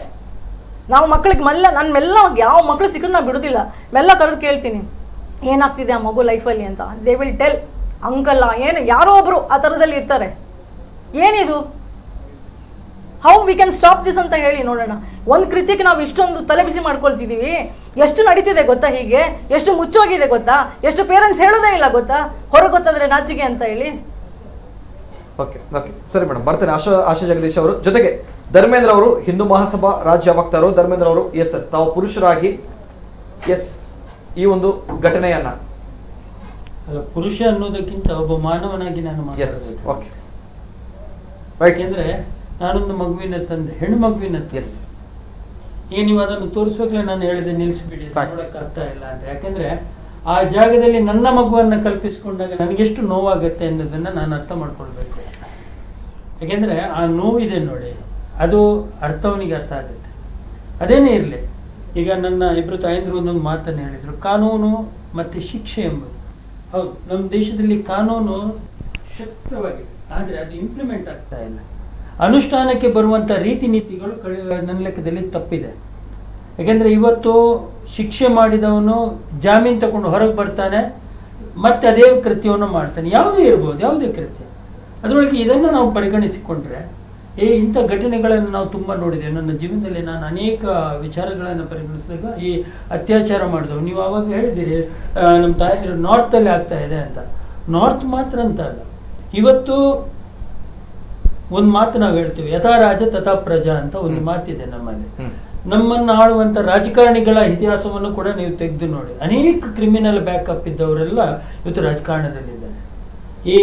ಇದನ್ನು ಒಂದು ಸ್ವಲ್ಪ ಕ್ಲೀನ್ ಮಾಡಬೇಕು. ಯಾಕೆಂದ್ರೆ ನಾವು ಯಾರ ಮೇಲೆ ಒತ್ತಡವನ್ನು ತಂದು ಬಿಟ್ಟು ಇದನ್ನ ಬದಲಾವಣೆ, ನಾವು ನೋಡಿ ಲಾಸ್ಟ್ ಟೈಮ್ ಉತ್ತರ ಪ್ರದೇಶ ಬಿಹಾರದಲ್ಲಿ ಒಬ್ಬ ಶಾಸಕ ಅವರ ಇಡೀ ಪರಿವಾರವನ್ನೇ ನಾಶ ಮಾಡಿದ ಈ ಅತ್ಯಾಚಾರದ ವಿಚಾರದಲ್ಲಿ. ಇದೀಗ ಇವರ ವಿಚಾರದಲ್ಲಿ ಬಂದಾಗ ನಾವು ಇದನ್ನು ಮಾತಾಡ್ತಾ ಇದ್ದೇವೆ. ಅವ್ರು ಬಂದಾಗ ಯಾರು ಅವ್ರಿಗೆ ಬೆಂಬಲವಾಗಿ ನಿಂತುಕೊಳ್ಳುವಂತ ಅನೇಕ ಜನರಿದ್ದಾರೆ. ಆದ್ರಿಂದ ಶಿಕ್ಷೆಯನ್ನು ಪರಿಪಡಿಸುವಾಗ ಸಾರ್ವಜನಿಕವಾಗಿ ಅದನ್ನು ಶಿಕ್ಷೆಯನ್ನು ಕೊಡಬೇಕು. ಈಗ ನಾವು ಹೇಳುವುದು ಅದನ್ನು ನೋಡಿದಾಗ ನಮಗೆ ಕೂಡ ಇನ್ನೊಬ್ಬದನ್ನು ಮಾಡುವಂಥದ್ದಾಗ ಹೆದರಿಕೆ ಇರಬೇಕು. ಈಗ ನಾವು ವಿದೇಶಗಳಲ್ಲಿ ನೋಡಿ, ವಿಶೇಷವಾಗಿ ಮುಸ್ಲಿಂ ಕಂಟ್ರಿಗಳಲ್ಲಿ ಅತ್ಯಾಚಾರ ಮಾಡಿದವನನ್ನು ಯಾವ ರೀತಿಯಲ್ಲಿ ಶಿಕ್ಷೆಗೆ ಗುರಿಪಡಿಸ್ತಾರೆ ಎಂಬುದನ್ನು, ಅದು ಯಾಕೆ ನಮ್ಮ ನಮ್ಮ ದೇಶದಲ್ಲಿ ನಡೆಯುವುದಿಲ್ಲ? ಕಾನೂನಿನ ಯಾವ ರೀತಿ ಸರ್, ಯಾವ ರೀತಿ? ಅಲ್ಲ, ಖಂಡಿತವಾಗಿ ಸರ್. ನೋಡಿ, ಒಂದು ನಾನು ಆಗಿದ್ರೆ ನಾನು ಒಂದು ನೇರವಾಗಿ ಹೇಳ್ತೇನೆ, ಅಂಥವ್ರು ನಮ್ಮಂಥವರ ಕೈ ಕೊಡಿ. ನಾವು ಏನು ಮಾಡಬೇಕು, ಕಾನೂನು ಕೂಡ ನಮಗೆ ಅವಕಾಶ ಮಾಡಿಕೊಡ್ಬೇಕು. ನನ್ನ ಲೆಕ್ಕದಲ್ಲಿ ಅವರನ್ನ ರಸ್ತೆಯಲ್ಲಿ ನಿಲ್ಲಿಸಿ ದಾರಿಯಲ್ಲಿ ಹೋಗುವನು ಒಬ್ಬೊಬ್ಬ ಒಂದೊಂದು ಕಲ್ಲು ಹೊಡೆದು ಕೊಲ್ಲಬೇಕು. ಅವನನ್ನು ರಸ್ತೆಯಲ್ಲಿ ಹೋಗುವವನು ಕಟ್ಟಾಕಬೇಕು. ಕಟ್ಟಕ್ಕೆ ರಸ್ತೆಯಲ್ಲಿ ಹೋಗುವ ಒಬ್ಬೊಬ್ಬ ಒಂದು ಕಲ್ಲನ್ನು ಹೊಡೆದುಕೊಳ್ಬೇಕು. ಅದು ಸಾರ್ವಜನಿಕವಾಗಿ ರಿಲೇ ಆಗಬೇಕು, ಅದು ಲೈವ್ ರಿಲೇ ಆಗಬೇಕು. ಆಗ ಏನಾಗುತ್ತೆ ಇಂಥ ಘಟನೆಗಳು. ಮತ್ತೆ ಇನ್ನೊಂದು ಅತ್ಯಂತ ಪ್ರಮುಖ ಏನು ಗೊತ್ತಾ ಸರ್, ನಮ್ಮ ತಾಯಿ ಹೇಳಿದ ಹಾಗೇನೆ ಅತ್ಯಾಚಾರಗಳು ನಡೆಯುವುದರೊಳಗೆ 60%ಕ್ಕಿಂತ 70% ಸ್ವಜನರಿಂದ ಆಗುತ್ತೆ. ಯಾಕೆಂದ್ರೆ ನಾನೀಗ ಹೊರಗಡೆ ಕೂತಾಗ ನಮ್ಮ ಪ್ರತಿಭೆಜಿ ಒಂದು ಮಾತನ್ನು ಹೇಳಿದೆ, ತಂದೆ ಮಗುವಿನ ಮೇಲೆ, ಚಿಕ್ಕಪ್ಪ ದೊಡ್ಡಪ್ಪನವರು, ಮಾವಂದಿರು, ಇಂಥ ಘಟನೆಗಳು ನಡೀತಾ ಇದೆ. ಹಾಗಾದ್ರೆ ಆ ಮಗುವನ್ನು ನಾವು, ಈಗ ಇವರು ಹೇಳಿದಾಗೆ ನಮ್ಮ ಮಗುವನ್ನು ನಾವು ಅದನ್ನು ತಯಾರು ಮಾಡಬೇಕು. ಮಗುವಿಗೆ ಯಾವ ರೀತಿಯಲ್ಲಿ ಯಾರು ಹೇಗೆ ಸಂಬಂಧಗಳು, ಇದಕ್ಕೆ ಒಂದು ಶಿಕ್ಷಣವನ್ನ ನಮ್ಮ ಶಾಲಾ ಪಠ್ಯಪುಸ್ತಕದಲ್ಲಿ ಇಡಬೇಕು, ಮಕ್ಕಳನ್ನು ಎಜುಕೇಟೆಡ್ ಮಾಡುವ ವಿಚಾರದಲ್ಲಿ. ಇದು ಅತ್ಯಂತ ಪ್ರಮುಖ. ಯಾಕೆಂದ್ರೆ ಈಗ ಹೇಳಿದಾಗೆ ಚಾಕ್ಲೇಟ್ ಕೊಟ್ಟರೆ ಹೋಗಬಾರ್ದು, ಏನು ಮಗುವಿನ ಪರ್ಸನಲ್ ಪಾರ್ಟ್ಸ್ಗಳನ್ನು ಟಚ್ ಮಾಡಿದ್ರೆ ಏನು ಯಾವ ರೀತಿಯಲ್ಲಿ, ಇದು ಎಲ್ಲವನ್ನ ಮಗುವಿಗೆ ಹೇಳಿಕೊಟ್ಟಾಗ ಮಗು ತಯಾರಾಗುತ್ತೆ ಸಣ್ಣದಿಂದಲೇ, ಪ್ರೈಮರಿ ಕಡೆಯಿಂದಲೇ ಮಗುವಿಗೆ ಅದನ್ನ. ಆದ್ರೆ ಈ ಕೂಲಿ ಕಾರ್ಮಿಕರ ಮಗುವಿಗೆ ಏನು ಯಾವ ತರದ ಟ್ರೈನಿಂಗ್? Sir, interruption please. ಈಗ ಏನಾಗಿದೆ ಅಂದ್ರೆ ಮಹಿಳಾ ಮತ್ತು ಶಿಶು ಕಲ್ಯಾಣ ಇಲಾಖೆಯಿಂದ ಒಂದು ಯೋಚನೆ ಆಗಿದೆ. ನಾವು ಜನಗಳು ಸ್ವಲ್ಪ ಗಮನಿಸ್ಬೇಕು ಅಕ್ಕಪಕ್ಕದಲ್ಲಿ. ಈಗ ನೋಡಿ, ಕೂಲಿ ಕಾರ್ಮಿಕರು ಅಂತಾರೆ, ಅವ್ರು ಹೋದಾಗ ಆ ಮಗು ಒಂದೇ ಇರುತ್ತೆ, ಆ ಮಗು ಏನ್ ಮಾಡ್ತಿದೆ ಏನೋ ಅಕ್ಕಪಕ್ಕದವ್ರು ಸ್ವಲ್ಪ ಗಮನಿಸ್ಬೇಕು. ಯಾರು ಬರ್ತಾರೆ ಹೋಗ್ತಾರೆ ಏನಾಗ್ತಿದೆ ಅಂತ, ಆ ಮಗು ಲೈಫ್ ಏನಿದೆ ಅಲ್ಲಿ ನೋಡ್ಬೇಕು ನಾವು ಫಸ್ಟ್. ಅವ್ರಿಗೆ ಆಗೋದಿಲ್ಲ ಅಂತ ಹೇಳಿದ್ರೆ ಅದಕ್ಕೆ ವ್ಯವಸ್ಥೆ ಇದೆ, ಮಹಿಳಾ ಶಿಶು ಕಲ್ಯಾಣ ಇಲಾಖೆಯಿಂದ ವ್ಯವಸ್ಥೆ ಇದೆ, ಮಗುನ ಓದಿಸ್ತಾರೆ, ಅದೆಲ್ಲ ಇದೆ. ಆದರೆ ಈ ಪ್ರಾಬ್ಲಮ್ ಏನಿರೋದು ಗೊತ್ತಾ, ಎಲ್ಲ ಅಧಿಕಾರಿಗಳು ಎಲ್ಲ ಮಂತ್ರಿಗಳು ಅವರೇ ಬಂದು ನೋಡ್ಬೇಕು ಅಂತ ಏನಿಲ್ಲ. ಈಗ ನಾವು ಜನಗಳು ಏನಿದೀವಿ, ನಾವು ನಮ್ಮ ಡ್ಯೂಟಿ ಮಾಡ್ತಿಲ್ಲ. ಪ್ರಾಬ್ಲಮ್ ಇರೋದು ಅಲ್ಲಿ. ನಮ್ಗೆ ಸಾಕು, ಬೇರೆಯವ್ರು ನಮ್ಗೆ ಯಾಕೆ ಅಂತೀವಿ, ಅದೇ ತಪ್ಪಾಗ್ತಿರೋದು ಇಲ್ಲಿ. ಇನ್ನೊಬ್ರು ಏನ್ ಮಾಡ್ತಿದಾರೆ ಅಟ್ಲೀಸ್ಟ್ ಒಂದ್ ನೋಡಿದ್ರೆ ನಮ್ಗೆ ಗೊತ್ತಾಗತ್ತೆ. ಎಂತ ಸಣ್ಣ ಮಗು ಇದೆ, ತಂದೆ ತಾಯಿ ಎಲ್ಲ ಹೊರಗಡೆ ಹೋಗಿರ್ತಾರೆ, ಆ ಮಗು ಎಂತ ಮಾಡ್ತಾರೆ, ಯಾರು ಬರ್ತಾರೆ ಹೋಗ್ತಾರೆ, ನಾವೇ ಕರ್ಕೊಂಡು ಆ ಮಗುನ ನಾವು ಫ್ರೀ ಇರ್ತೀವಿ ಮನೆಯಲ್ಲಿ, ಆದ್ರೆ ನಮ್ಗೆ ಬೇಡ ಆ ಮಗು. ಅರ್ಥ ಆಯ್ತಾ? ಯಾವ್ದೋ ಅಂತ ಮಗು ನಮ್ಗೆ ಯಾಕೆ ಅಂತ ಇಂಥದ್ದು ಆದ್ರಿಂದ ಈ ತರ ಆಗ್ತಾ ಇರೋದು. ಎಷ್ಟು ಸೇಫ್ ಗಾರ್ಡ್ ಮಾಡ್ತೀವೋ ಅಷ್ಟು ಒಳ್ಳೇದು. Yes sir. ದೀಕ್ಷಿತ್ ಅವರು ಕೇಂದ್ರ ಸಂಯೋಜಕರು, ಚೈಲ್ಡ್ ಲೈನ್ ದಕ್ಷಿಣ ಕನ್ನಡ ಜಿಲ್ಲೆ. ಎಸ್ ಸರ್, ಫಸ್ಟ್ ಆಕ್ಷನ್ ಮಕ್ಕಳ ಮೇಲೆ ಆಗ್ತಾ ಇರುವಂತಹ ಪದೇ ಪದೇ ದೌರ್ಜನ್ಯಗಳು, ಕರೆಗಳು ಬರ್ತಾ ಇದೆ, ಕರೆಗಳನ್ನು ಸ್ವೀಕಾರ ಮಾಡ್ತಾನೆ. ಬಿಫೋರ್ ದಟ್ ದೀಕ್ಷಿತ್ ಅವರ ಫಸ್ಟ್ ಆಕ್ಷನ್. Yes sir. ಖಂಡಿತ ಹೌದು. ಯಾಕಂದ್ರೆ ನಾನು ನೋಡಿದ ಪ್ರಕಾರ ಕಳೆದ ಲಾಕ್ಡೌನ್ ಇಂದ ಹಿಡಿದದು ಹೈಯೆಸ್ಟ್ ತುಂಬಾ ಮನೇಲಿ, ಆದ್ರೆ ಯಾವ್ದು ರೀತಿಯಲ್ಲಿ ಹೊರಗೆ ಬರ್ತಾ ಇಲ್ಲ. ಹೊರಗೆ ಅಂದ್ರೆ ಏನಂದ್ರೆ ಮಗು ಹೇಳಲಿಕ್ಕೆ ಅವಕಾಶ ಸಿಗ್ತಾ ಇಲ್ಲ, ಮತ್ತೊಂದು ಪೇರೆಂಟ್ಸ್ ಯಾವ್ದು ರೀತಿಯಲ್ಲಿ ಕಂಪ್ಲೇಂಟ್ ಕೊಡ್ಲಿಕ್ಕೆ ಮುಂದೆ ಬರುದಿಲ್ಲ. ಯಾಕೆ ಈ ಮಾತು ಹೇಳ್ತಿದ್ದಾನೆ ಅಂದ್ರೆ, ಲಾಸ್ಟ್ ಅದೇ ನೀವು ಹೇಳಿದಾಗೆ 1 ತಿಂಗಳ ಹಿಂಚೆ 2 ವರ್ಷದ ಮಗುವಿನ ಮೇಲೆ ಒಂದು ಅತ್ಯಾಚಾರ ಆಗ್ತದೆ ಇಲ್ಲಿ ಮಂಗಳೂರಲ್ಲಿ, ಹೊಯ್ಗೆ ಬಜಾರಲ್ಲಿ. ಸೊ ಏನಂದ್ರೆ ಆಲ್ಕೋಹಾಲ್, ಒಂದು ತಂದೆ ತಾಯಿ ಆಲ್ಕೋಹಾಲ್, ಮತ್ತೆ ಕಂಪ್ಲೇಂಟ್ ಕೊಡ್ಲಿಕ್ಕೆ ಯಾರು ರೆಡಿ ಇಲ್ಲ. ಆ ಟೈಮಲ್ಲಿ ಪೊಲೀಸ್ನವ್ರಿಗೆ ಏನು ಮಾಡ್ಲಿಕ್ಕೆ ಆಗಲ್ಲ, ಕಂಪ್ಲೇಂಟ್ ಇಲ್ಲದ್ರೆ ಇವರಿಗೂ ಸುಮಾರು ತಗೊಳ್ಬೇಕಾಗ್ತದೆ. ಆ ಟೈಮಲ್ಲಿ ನಾವು ಚೈಲ್ಡ್ ಲೈನ್ ಮಾಡಿಸಿದ್ದೇವೆ ಕಂಪ್ಲೇಂಟ್, ಯಾಕಂದ್ರೆ ಮಗುವಿನ ದೃಷ್ಟಿಯಿಂದ. ಇನ್ನೊಂದು ಏನಂದ್ರೆ, ಮೊನ್ನೆ ಪ್ರಕರಣ ಸಹ ಅಷ್ಟೇ, ಒಂದು ತಾಯಿಯಾದವರಿಗೆ ಮಗುವಿನ ಫೀಲಿಂಗ್ ಇರಲಿಲ್ಲ, ಅವರಿಗೆ ಸ್ವಲ್ಪ ಸಹ ಫೀಲ್ ಇರಲಿಲ್ಲ ತಾಯಿಗೆ ಮಗುವಿದು. ಮತ್ತೆ ಇಬ್ರು ಆಲ್ಕೋಹಾಲ್ ಆ ಟೈಮಲ್ಲಿ ನೋಡಿ.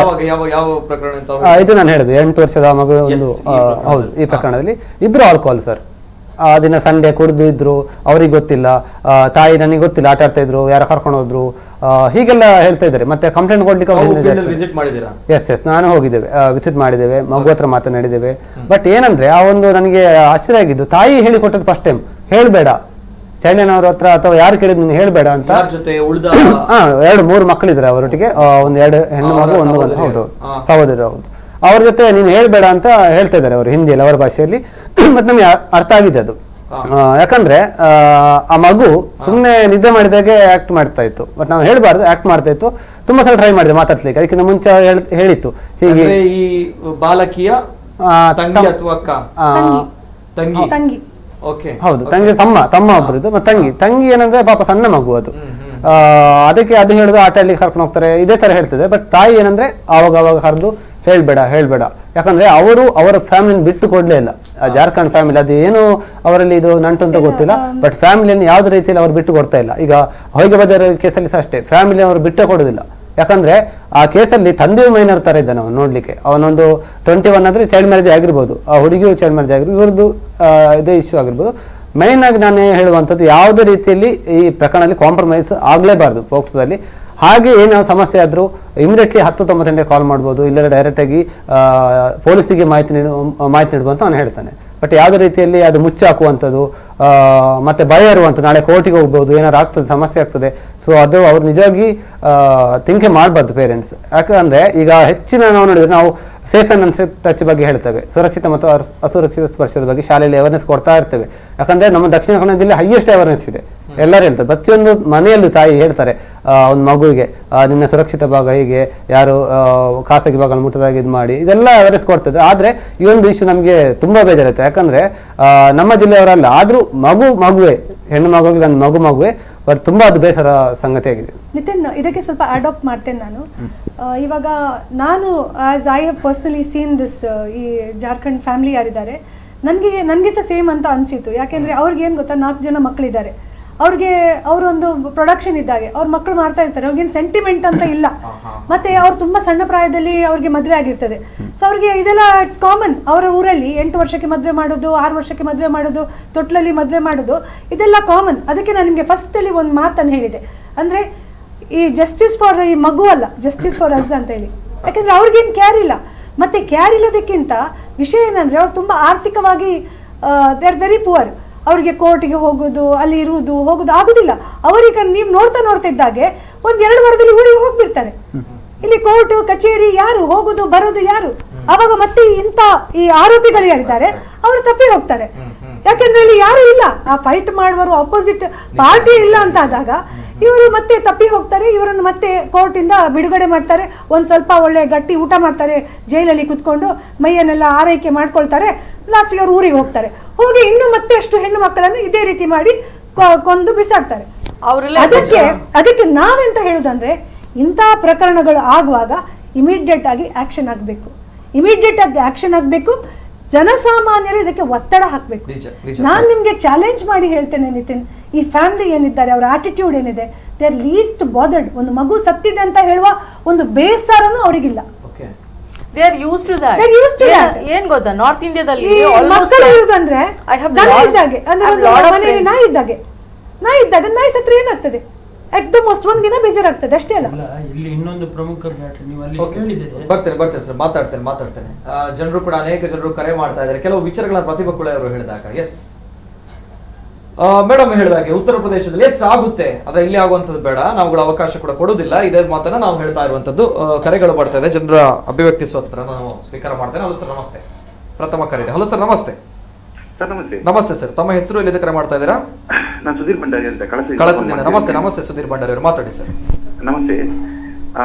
ನಾನೀಗ ಮಾತಾಡಿದೆಲ್ಲ ಕಂಪ್ಲೀಟ್ ಆಗಿ ಕೇಳಿಸ್ಕೊಂಡೆ. ಈಗ ಪ್ರತಿಭಾ ಕುಳೆಯವರೊಂದು ಮಾತು ಹೇಳಿದ್ರು.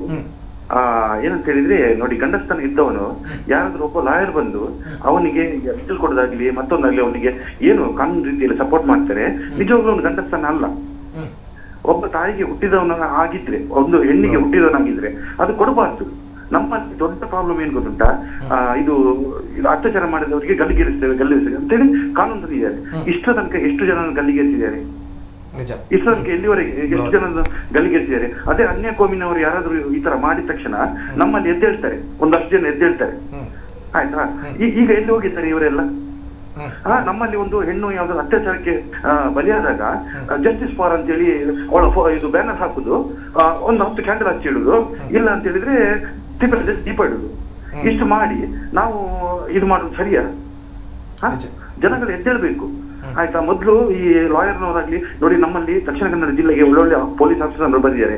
ಈಗ ನಮ್ಮ ಇರುವಂತ ಕಮಿಷನರ್ ಸಾಹೇಬ್ ಇರ್ಬಹುದು, ಆಮೇಲೆ ನಮ್ಮ ಇರುವಂತ ಒಳ್ಳೊಳ್ಳೆ ಆಫೀಸರ್ಗಳು ಇರ್ಬೋದು, ಯಾವುದು ಪೊಲೀಸ್ ಡಿಪಾರ್ಟ್ಮೆಂಟ್ ಅಲ್ಲಿ ಒಳ್ಳೊಳ್ಳೆ ದಕ್ಷ ಅಧಿಕಾರಿಗಳಿದ್ದಾರೆ. ಅವರಿಗೆಲ್ಲ ಒಂದು ಕಾನೂನು ರೀತಿಯಲ್ಲಿ ಯಾವುದೇ ತರ ಅಡ್ಡಿ ಮಾಡದಿದ್ದಾಗೆ ಒಂದು ತನಿಖೆಗೆ ಪೂರ್ಣ ಸಹಕಾರ ಕೊಟ್ರೆ 100% ಆಗಿ ಯಾವುದೇ ಒಂದು ಇದನ್ನ ಅವ್ರು ಜೇಸ್ ಮಾಡ್ಲಿಕ್ಕೆ ರೆಡಿ ಇರ್ತಾರೆ.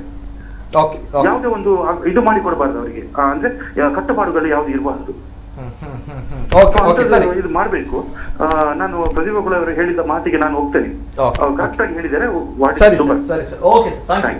ಸುಧೀರ್ ಭಂಡಾರಿ ಅವರು, ನಮಸ್ತೆ ಸರ್. ಇನ್ನೊಂದು ಕರೆ ಇದೆ. ಹಲೋ ಸರ್ ನಮಸ್ತೆ. ಸರ್ ನಮಸ್ತೆ, ಧ್ವನಿ ಕೇಳ್ತಾ ಇದೆಯಾ ಸರ್? ಸರ್ ನಮಸ್ತೆ, ಧ್ವನಿ ಕೇಳ್ತಾ ಇದೆಯಾ ಸರ್? ಓಕೆ, ಕರೆ ಮಾಡಿದಾಗ ದಯಮಾಡಿ ಟಿ ವಾಲ್ಯೂಮ್ ಮ್ಯೂಟ್ ಮಾಡಿ ಕರೆ ಮಾಡಿ. ಎಸ್ ಸರ್, ಧರ್ಮೇಂದ್ರ ಸರ್ ಮಾತಾಡ್ತೇವೆ. ಎಸ್ ಇಲ್ಲ, ಅವಾಗ ನೀವು ಅದ್ರೊಳಗೆ ಅವನು 2 ಸಲ ಇದಕ್ಕಿಂತ ಮುಂಚೆ ಸಹ ಮಗುವನ್ನು ಬಳಸ್ಕೊಂಡಿದ್ದಾನೆ ಅಂತ. ಈಗ ಅವನು 2 ಸಲ ಬಳಸ್ಕೊಂಡಾಗ ಕೂಡ ಮನೆಯವರ ಗಮನಕ್ಕೆ ಬಂದಿರಬಹುದು, ಅಥವಾ ಮಗು ಹೇಳದೇ ಇದ್ರೂ ಕೂಡ ಒಂದು ಮಾನಸಿಕವಾದ ಒಂದು ವ್ಯವಸ್ಥೆಯಲ್ಲಿ ಅದು ಬದಲಾವಣೆ ಆಗಿರುತ್ತೆ. ಆಗಿರುವಾಗ ಅವರು ಅದನ್ನ ವಿಚಾರಿಸಿಕೊಂಡು ಇಲ್ಲ, ಅಥವಾ ಅದನ್ನು ಯಾವ ರೀತಿ ಕಂಪ್ಲೇಂಟ್ ಕೊಟ್ಟಿಲ್ಲ ಎಂಬುದೇ ಇಲ್ಲಿ ಅವನ ಇನ್ನೊಂದು ಕೃತ್ಯಕ್ಕೆ, ಈ ಕೃತ್ಯಕ್ಕೆ ಅದು ಪ್ರೇರಣೆ ಆಗಿದೆ. ಇಂಥ ಘಟನೆಗಳು ಪ್ರತಿ ಕಡೆಯಲ್ಲಿ ಆಗಿರುವಾಗ ನಾನು ಅದನ್ನು ಹೇಳುವಂಥದ್ದು, ಇದು ಯಾವುದೋ ಒಂಥರದ ಮನರೋಗಿಗೆ ಸಂಬಂಧಪಡುತ್ತೆ. ಇದು ವ್ಯಕ್ತಿ, ಈಗ ನೋಡಿ, ಈಗ ಒಬ್ಬ ವ್ಯಕ್ತಿ ಅತ್ಯಾಚಾರ ಮಾಡ್ತಾನೆ ಅಂತ ಹೇಳಿದ ಕೂಡಲೇ ಅದಕ್ಕೆ ಒಂದು ನಶ ಕಾರಣ ಆದರೆ ಇನ್ನೊಂದು ಮಾನಸಿಕ ಒಂದು ಕಾರಣ ವ್ಯವಸ್ಥೆ ಕೂಡ ಕಾರಣ ಆಗುತ್ತೆ. ಇದು ಏನು ಯಾಕೆ ಅಂತ ನಾನೀಗ ಅತ್ಯಂತ ಪ್ರಮುಖವಾಗಿ ಒಂದು ವಿಷಯವನ್ನು ಹೇಳಲಿಕ್ಕೆ ಇಷ್ಟಪಡ್ತೇನೆ. ಪ್ರಾಯಶಃ ನನ್ನ ತಾಯಂದಿರಿಗೆ ಅದು ಇಷ್ಟ ಆಗುತ್ತೆ ಇಲ್ವೋ ನನಗೆ ಗೊತ್ತಿಲ್ಲ, ಆದರೆ ಇದರ ಮೂಲ ಉದ್ದೇಶಗಳು ಏನು, ಹೇಗೆ ನಡೀತದೆ ಎಂಬುದನ್ನು ಇವತ್ತು ಯಾರು ಕೂಡ ಅದನ್ನು ಇದು ಮಾಡೋದಿಲ್ಲ. ಒಂದು ಅತ್ಯಾಚಾರ ಯಾಕಾಗತ್ತೆ, ಒಂದು ನಶ ಎಂಬುದು ಮಾತು ಸತ್ಯ, ಅದನ್ನು ನಾನು ಒಪ್ಕೊಳ್ತೇನೆ. ಅದು ಕೂಡ ಇನ್ನೊಂದು ಮೂಲ ಕಾರಣ ಅಂದರೆ ಪ್ರಚೋದನೆ, ಒಂದು ವ್ಯವಸ್ಥೆ. ಏಕೆಂದರೆ ನೋಡಿ, ಒಬ್ಬ ವ್ಯಕ್ತಿ ಎಲ್ಲಿಂದಲೋ ಬಂದಿರ್ತಾನೆ, ಹೆಂಡತಿ ಮಕ್ಕಳು ಅವ್ರನ್ನ ಬಿಟ್ಟು ಉದ್ಯೋಗಕ್ಕೋಸ್ಕರ ಇಲ್ಲಿ ಬಂದಿರ್ತಾನೆ, ಉದ್ಯೋಗ. ಆದರೆ ಇಲ್ಲಿಯ ವಾತಾವರಣಗಳು, ಇವತ್ತಿನ ಹೆಣ್ಮಕ್ಕಳ ಆ ಒಂದು ಡ್ರೆಸ್ ಇರ್ಬೋದು, ಇದಕ್ಕೆ ನಾನು ಒಂದು ಕಾರಣ ಇಲ್ಲ ನೋಡಿ. ಪ್ರಿಂಟ್ ಮೀಡಿಯಾ ಏನು ಮಾಡ್ತಾ ಇದೆ, ಎಲೆಕ್ಟ್ರಾನಿಕ್ ಅಂದರೆ ದೃಶ್ಯ ಮಾಧ್ಯಮಗಳು, ಅಥವಾ ಸಿನಿಮಾ ರಂಗ ಏನು ಮಾಡ್ತಾ ಇದೆ, ಫ್ಯಾಷನ್ ರಂಗಗಳು ಏನು ಮಾಡುತ್ತೆ, ಇವತ್ತು ಪ್ರಚೋದನಕಾರಿಯಾಗಿ ವರ್ತನೆಯನ್ನು ಮಾಡ್ತಾ ಇದೆ. ನೀವು ಕೇಳ್ಬೋದು ಹಾಗಾದ್ರೆ ಪ್ರಿಂಟ್ ಮೀಡಿಯಾನಂತ. ನಾನು ಅನೇಕ ಪತ್ರಿಕೆಗಳಲ್ಲಿ ನೋಡಿದ್ದೇನೆ, ಒಂದು ಕಾಲಮ್ಗಳಿರುತ್ತೆ, ಅದರೊಳಗೆ ಬೇಡದ ವಿಚಾರಗಳು, ಗುಪ್ತ ಸಮಾಲೋಚನೆಯ ಮತ್ತೊಂದು ಮಣ್ಣು ಮಸಿ ಬರೀತಾರೆ. ಅದು ಬರೆದಿರೋದು ಆರೋಗ್ಯಕರವಾದ ಚರ್ಚೆಗಳೆಲ್ಲ, ಅದರೊಳಗೆ ಬರೆದಿರೋದೇ ಕೆಟ್ಟ ವಿಚಾರಗಳು, ಅದನ್ನು ಓದ್ತಾವೆ. ಇಲ್ಲಿ ಎಲ್ಲೋ ಹೆಂಡತಿ ಮಕ್ಕಳು ಎಲ್ಲರನ್ನ ಬಿಟ್ಟು ಬಂದವನು ಮಾನಸಿಕವಾಗಿ ಒಂಥರದ ನಶದಲ್ಲಿ ಸೇರಿದಾಗ ಅಲ್ಲಿಯ ವಾತಾವರಣ ಬೇರೆಯವರು ಸಿಕ್ಕಲ್ಲ, ಈ ಮಗುವಿನ ಮೇಲೆ ಇದಾಗುತ್ತೆ. ಇದನ್ನು ಏನು ಮಾಡಬೇಕು, ಇದಕ್ಕೆ ಏನು ಕಾರಣಗಳು, ಇದರ ಮೂಲವನ್ನು ಹುಡುಕುವಂಥ ಪ್ರಯತ್ನ ಆಗಬೇಕು. ಇದು ಅತ್ಯಂತ ಪ್ರಮುಖ ಇದೆ. ಯಾಕೆಂದ್ರೆ ಈ ಪ್ರಚೋದನೆ ಎಂಬುದು ಇದೆ ನೋಡಿ, ಮನುಷ್ಯನನ್ನ ಹೀನ ಕೃತ್ಯಕ್ಕೆ ಪ್ರೇರಣೆ ಆಗುತ್ತೆ. ನಾನು ಅನೇಕ ನೋಡ್ತೀನಿ, ಈ ಡ್ರೆಸ್ಗಳು, ಹೆಣ್ಣು ಮಕ್ಕಳು ಹಾಕೊಂಡು ಬರುವ ತಿರುಗುವ ಡ್ರೆಸ್ಗಳು, ಒಬ್ಬ ವ್ಯಕ್ತಿ ಅದಕ್ಕೆ ಉತ್ತರಗಳು ಕೊಡ್ತಾರೆ. ನೀವ್ ಯಾಕೆ ಆ ದೃಷ್ಟಿಯಲ್ಲಿ ನೋಡ್ತೀರಿ, ನೀವ್ ಯಾಕೆ ನೋಡ್ತೀರಿ? ದೇವ್ರು ಕಣ್ ಕೊಟ್ಟಿದ್ದಾನೆ ಸ್ವಾಮಿ, ನೋಡಿ ಹೋಗುತ್ತೆ. ಹಾಗಿರುವಾಗ ಅದನ್ನ ನಾವು ತಗೊಳ್ಳೋ, ಅದಕ್ಕೆ ನಾನು ಹೇಳಿದ್ದು ಮಾನಸಿಕ ಒತ್ತಡಗಳು, ಮಾನಸಿಕವಾದ ವ್ಯವಸ್ಥೆಗಳು ಆ ರೀತಿ ತಗೊಂಡೋಗುತ್ತೆ. ಈಗ ನಾನು ಒಂದು ಹೆಣ್ಣುಮಕ್ಕಳನ್ನ ತಾಯಿ ತರದಲ್ಲಿ ನೋಡಿದ್ರೆ ನೋಡಿ, ನಾನು ಅನೇಕ ಹೆಣ್ಣುಮಕ್ಕಳನ್ನ ನೋಡಿದ್ದೇನೆ. ಅವರ ಡ್ರೆಸ್ಗಳನ್ನ ಕಂಡಾಗ ಪಾದ ಮುಟ್ಟಿ ನಮಸ್ಕಾರ ಮಾಡೋಣ ಅಂತಾಗುತ್ತೆ. ಆ ತಾಯಿ ಹೆಣ್ಮಗು ಇನ್ನು ಮದುವೆ ಆಗಿರಲ್ಲ, ಸಣ್ಣ ಹುಡುಗಿ ಇರ್ತಾಳೆ, ಆದ್ರೂ ಕೂಡ ನೋಡಿದಾಗ ನನ್ನ ತಂಗಿ ನನ್ನ ಅಮ್ಮ ಅಂತ ಕರೆಯೋಣ, ಅಥವಾ ನನ್ನ ಅಮ್ಮ ಅಂತ ಬಿಡಿ ನನ್ನ ಮಗಳಾಗಿ ಕರೆಯೋಣ ಅನ್ನಿಸ್ತದೆ ನಮಗೆ. ಯಾಕೆ? ಆ ಮಗುವಿನ ಆ ಥರದ ವರ್ತನೆಗಳು ನಮಗೆ, ಆ ಭಾವನೆಗಳು ಆ ಹೆಣ್ಣುಮಗಳ ಮೇಲೆ ಉತ್ತಮವಾಗಿ. ಅದೇ ಇನ್ನೊಂದು ಹೆಣ್ಣುಮಗಳು ಅವಳು ಹಾಕೊಂಡ ಡ್ರೆಸ್ಗಳು ಅದು ಇದು ನೋಡಿದಾಗ ಮಾನಸಿಕವಾಗಿ ಹೇಗಾಗತ್ತೆ? ಇದು ಎಲ್ಲವೂ ಸಮಾಜ ಯಾವ ರೀತಿಯಲ್ಲಿ ಇದೆ. ನಾವು ಒಂದು ಚೆಂಡನ್ನ ಗೋಡೆಗೆ ಬಡಿದಾಗ ಅದು ಚೆಂಡು ಅದೇ ರೀತಿಯಲ್ಲಿ ವಾಪಸ್ ಬರುತ್ತೆ. ನಿಮ್ಮ ಶಕ್ತಿ ನಿಮ್ಮ ಇದು ಹಾಕಿದ ರೀತಿಯಲ್ಲಿ ವಾಪಸ್ ಬರುತ್ತೆ. ಅದಕ್ಕೆ ನಾನು ಹೇಳೋದು, ಸಮಾಜ ಕೂಡ ಇಂಥ ಕೃತ್ಯಗಳಿಗೆ ಮೂಲ ಕಾರಣ ಅಂತ ನಾನು ಹೇಳಲಿಕ್ಕೆ ಇಷ್ಟಪಡ್ತೇನೆ. ನಾನು ಅದಕ್ಕೆ ಹೇಳಿದೆ, ಯಥಾ ರಾಜ ತಥಾ ಪ್ರಜಾ. ಸಾರ್ವಜನಿಕರು, ಕಾನೂನು, ಆಡಳಿತ ವರ್ಗ, ರಾಜಕಾರಣಿಗಳು ಮತ್ತೆ ನಮ್ಮ ಇಡೀ ವ್ಯವಸ್ಥೆ ಇದಕ್ಕೆಲ್ಲಕ್ಕೂ ಮೂಲ ಕಾರಣ. ಆದ್ರಿಂದ ಇದು ಬದಲಾಗಬೇಕು. ನಿತಿನ್, ಆಕ್ಚುಲಿ ನಾನು ಇದಕ್ಕೆ ಒಪ್ಪುದಿಲ್ಲ. ಯಾಕೆಂದ್ರೆ ಒಂದು 8 ವರ್ಷದ ಮಗುವಲ್ಲಿ ಏನ್ ಕಾಮದೃಷ್ಟಿ ನೀವು ಕಾಣಬಹುದು. ನನ್ನ ಪ್ರಶ್ನೆ ಕೂಡ ಇದೆ. ಇವಾಗ I just want to talk on this because ಒಂದ್ 2 ನಿಮಿಷ ಮಾತಾಡ್ಬೇಕು ನನಗೆ ಈ ವಿಷಯದಲ್ಲಿ. ಇವಾಗ ನೋಡಿ, ಈ ಡ್ರೆಸ್ ಅನ್ನೋದು ಅದನ್ನ ನೋಡಿಕೊಂಡು ಅವ್ರಿಗೆ ಈ ರೇಪಿಸ್ಟ್ ಯಾರಿದ್ದಾರೆ ಅವ್ರಿಗೆ ಯಾವ ಜಾತಿ ಇಲ್ಲ, ಧರ್ಮ ಇಲ್ಲ. They are just mentally sick people. Psychics ಅಂತ ಹೇಳ್ತೇವೆ, ಹೌದಲ್ಲ? ಒಂದ್ ಮಿನಿಟ್ ನಾನು ಹೇಳ್ತೀನಿ ನೋಡಿ. Dress main important. ನೀವು ಫುಲ್ ಡ್ರೆಸ್ ಹಾಕೊಂಡಿದ್ರೆ, ಚೆನ್ನಾಗಿದ್ರೆ, ಲೂಸ್ ಡ್ರೆಸ್ ಹಾಕೊಂಡು ಕರೆಕ್ಟ್ ಆಗಿದ್ರೆ ಯಾರು ನಿಮ್ನ ನೋಡಕ್ ಹೋಗಲ್ಲ. ಯಾವಾಗ ನೀವು ಅರ್ಧಂಬರ್ಧ ಹಾಕೊಂಡು ನಿಂತ್ಕೋತೀರ ಅವಾಗಲೇ ಮನಸ್ಸಲ್ಲಿ ಭಾವನೆಗಳು ಬರ್ತವೆ. ಇದಕ್ಕೆ ಉತ್ತರ ಕೊಡ್ತೇನೆ, ದಯವಿಟ್ಟು ಮಧ್ಯದಲ್ಲಿ ಮಾತಾಡಿರೋದ್ರಿಂದ ಇದಕ್ಕೊಂದು ಉತ್ತರ ಕೊಡ್ತೇನೆ. ಏನಾಗುತ್ತೆ ಗೊತ್ತಾ ಸರ್, ಈ ಬಟ್ಟೆಗಳಾದಾಗ ಆ ಹೆಣ್ಣುಮಗಳು, ಇವನು ನೋಡಿರುವಂತ ಹೆಣ್ಣುಮಗಳು, ಅರ್ಧ ಬಟ್ಟೆಯಲ್ಲಿ ನಡೆದಿರುವಂತ ಹೆಣ್ಣುಮಗಳು ಇವನಿಗೆ ಸಿಕ್ಕಲ್ಲ. ಆಗ ಏನಾಗುತ್ತೆ, ಇವನು ಮಾನಸಿಕವಾಗಿ, ಪ್ರಾರಂಭದಲ್ಲಿ ನಾನು ಹೇಳಿದ್ದು, ಮಾನಸಿಕ ಒಂದು ಅಸಮತೋಲನವಾದಾಗ ಯಾರು ಸಿಗ್ತಾರೆ ಅವಾಗ ಅವನಿಗೆ ಜಾತಿ ಇಲ್ಲ, ಮತ ಇಲ್ಲ, ಪಂಥ ಇಲ್ಲ, ಸಣ್ಣದು ದೊಡ್ಡದು ಯಾವುದೂ ಇಲ್ಲ, ನಶದಲ್ಲಿರ್ತಾನೆ, ಮಾನಸಿಕವಾಗಿ ಅಸಮತೋಲನದಲ್ಲಿರ್ತಾನೆ. ಆಗ ಮಗುವಾದ್ರೂ ಆಗುತ್ತೆ. ಏನು ಇದಕ್ಕೆ ಮೂಲ? ನಾನು ಅದಕ್ಕೆ ಹೇಳಿದ್ದು, ಮೂಲ ಎಲ್ಲಿ? ಮೂಲವೇ ಸಮಾಜ. ಮೂಲ ಸಮಾಜ ಒಂದ್ ಕಡೆಯಿಂದ ಡ್ರಗ್ಸ್ ಮಾಫಿಯಾ, ಡ್ರಗ್ಸ್ ಇಲ್ಲಿಗೆ ಬರ್ತಾ ಇದೆ ಈ ದೇಶಕ್ಕೆ. ಈ ದೇಶ ಹಾಳು ಮಾಡುತ್ತೆ ಅಂತಾನೆ ಎಷ್ಟೋ ದೇಶಗಳ ಕಳಿಸ್ತೀವಿ, ಅದು ನಮಗೆ ಗೊತ್ತಿರ್ಬೇಕು. ಆ ಡ್ರಗ್ಸ್ ತಗೊಳ್ತಾರೆ, ಅವ್ರು ಯಾರನ್ನ ಟಾರ್ಗೆಟ್ ಮಾಡ್ತೀರಿ ಗೊತ್ತಾ? ಇಂಥವ್ರನ್ನ. ಮಗುವಿಂದ ಹಿಡಿದು 90 ವರ್ಷದ ಮುದುಕಿವರೆಗೆ ರೇಪ್ ಮಾಡ್ತಾರೆ. ಅವ್ರು ಏನೋ ಡ್ರೆಸ್ ಹಾಕೊಂಡು ಅಥವಾ ಏನೋ ಎಕ್ಸ್ಪೋಸ್ ಮಾಡ್ಕೊಂಡಿರಲ್ಲ. 6 ತಿಂಗಳ ಮಗು. ನೀವು ಬೇಕಿದ್ರೆ ಸೋಷಿಯಲ್ ಮೀಡಿಯಾದಲ್ಲಿ ಹೋಗಿ ನೋಡಿ, ಯೂಟ್ಯೂಬ್ ಅಲ್ಲಿ ಹೋಗಿ ನೋಡಿ, ಗೂಗಲ್ ಅಲ್ಲಿ ಹೋಗಿ ನೋಡಿ. 6 ತಿಂಗಳ ಮಗುವನ್ನು ರೇಪ್ ಮಾಡಿದಿದೆ. 90 ವರ್ಷದ ಮುದುಕಿಯನ್ನು ರೇಪ್ ಮಾಡಿದಿದೆ. ಈ ರೇಪ್ ಮಾಡುವವರು ಮಾನಸಿಕ ಅಸ್ವಸ್ಥರು ಮಾತ್ರ ಇಂತ ಕೆಲಸ ಮಾಡುವುದು. ಅದನ್ನೇ ಹೇಳೋದು. ಅಲ್ಲ, dress is a part of that ಅಷ್ಟೇ. ಡ್ರೆಸ್ಸೇ ಕಾರಣ ಅಂತ ಹೇಳ್ತಿಲ್ಲ ನಾವು. Dress is also part of that. ಇಂಥದೆಲ್ಲ ಆಗ್ಲಿಕ್ಕೆ ಡ್ರೆಸ್ ಒಂದು ಕಾರಣ. ಓಕೆ ಓಕೆ, ಎಸ್ ಮೇಡಮ್, ಮಾತಾಡಬೇಕು ಅಂತ ಹೇಳಿದ್ರಿ. ಅದೇ the same thing. You can't just tell dress ಹಾಕಿದ ಕೂಡಲೇ ಇದು ಎಲ್ಲ ಬದಲಾಗ್ತದೆ, ಎಲ್ಲ ಹೆಣ್ಮಕ್ಳು ರೇಪ್ ಆಗ್ತಾರೆ ಅಂತ. No, that is not the thing. ಅದಕ್ಕೆ ಎಷ್ಟೋ ಕಾರಣಗಳಿರ್ಬೋದು. ಮಾನಸಿಕ ಅಸ್ವಸ್ಥರು ಯಾರಿದ್ದಾರೆ ಅಂತವ್ರು ಈ ಕೃತ್ಯ ಮಾಡೋದು. ತಾವು ಹೇಳಿದ್ರಿ ಸಮಾಜದಿಂದ ಅಂಡ್ ಆಲ್ಸೋ ಫುಡ್. ಸಾವಿರ ಇದೆ. ಸೋಷಿಯಲ್ ಮೀಡಿಯಾ, ನೆಟ್, ಇದು ವಿಡಿಯೋಸ್, ಅಶ್ಲೀಲ ವಿಡಿಯೋಗಳು ಎಷ್ಟೋ ಇದೆ. Lot of things are there. You can't just channelise dress ಅಂತ ಹೇಳ್ಕೊಂಡು. Everything is there. ಆಮೇಲೆ ಫುಡ್, ಮೇನ್ ಆಗಿ food, what you take, everything. ಆ ಫುಡ್ ಗೆ ನಾವ್ ಏನ್ ಹಾಕ್ತಿದೀವಿ, ಏನೇನ್ ಕೆಮಿಕಲ್ಸ್ ಯೂಸ್ ಮಾಡ್ತೀವಿ, ಎಲ್ಲರೂ ಆ ರೀತಿ ಮಾಡಲ್ಲ. ಸಮಾಜದಲ್ಲಿ 1-2 ಜನ ಇಂಥ ಕೃತ್ಯಗಳನ್ನು ಮಾಡುವಂತದ್ದಲ್ಲ. ಎಷ್ಟೋ ಜನ ಬೇರೆ ಗಂಡಸರಿದ್ದಾರೆ, ಎಲ್ಲರೂ ಇವರಾಗಿಲ್ಲಲ್ಲ. ಯು ಕಾಂಟ್ ಬ್ರ್ಯಾಂಡ್ ಅಲ್ಲ. ಮತ್ತೆ ಇಲ್ಲಿ ನಾವು ಆಗದಿಂದ ಹೆಣ್ಮಕ್ಕಳ ಮೇಲೆ ದೌರ್ಜನ್ಯ ಆಗೋ ಬಗ್ಗೆ ಮಾತಾಡ್ತಾ ಇದ್ದೇವೆ. ಗಂಡು ಮಕ್ಕಳ ಮೇಲೆ ಎಷ್ಟು ಜನ ದೌರ್ಜನ್ಯ ಆಗ್ತದೆ?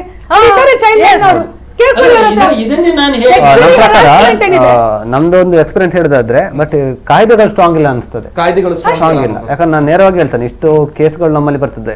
ತಿಂಗಳಲ್ಲಿ ನಾವು 2-3 ಪೋಕ್ಸೋ ಕೇಸ್ ಆಗಿರ್ಬೋದು ಬರ್ತಾ ಇರ್ತದೆ. ಅಲ್ಲಿ ಎಲ್ಲ ಎಬ್ಯೂಸ್ಗಳು, ಆನ್ಲೈನ್ ಆಗಿರ್ಬೋದು, ಸೆಕ್ಷುವಲ್ ಆಗಿರ್ಬೋದು, ಬೇರೆ ಬೇರೆ. ಆದ್ರೆ ಕಾಯ್ದೆಗಳು ಸ್ಟ್ರಾಂಗ್ ಯಾಕೆ ಆಗ್ತಿಲ್ಲ ಅಂದ್ರೆ, ತುಂಬಾ ಮಂದಿ ಕಂಪ್ಲೇಂಟ್ ಮಾಡೋದು ಇಷ್ಟೇ ಸರ್. ಪಬ್ಲಿಕ್ ಹೇಳ್ತಾ ಇದೆ, ನಿಮ್ಮ ಕಾಯ್ದೆ ಏನ್ ಮಾಡಿದೆ? ಬಂದ್ರಿ, ನಮ್ಮಿಂದ ಕಂಪ್ಲೇಂಟ್ ಕೊಡಿಸಿದ್ರಿ, ಬೇರೆ ಮೇಲೆ ಹೊರಗೆ ಬಂದ. ಫ್ಯಾಕ್ಟ್.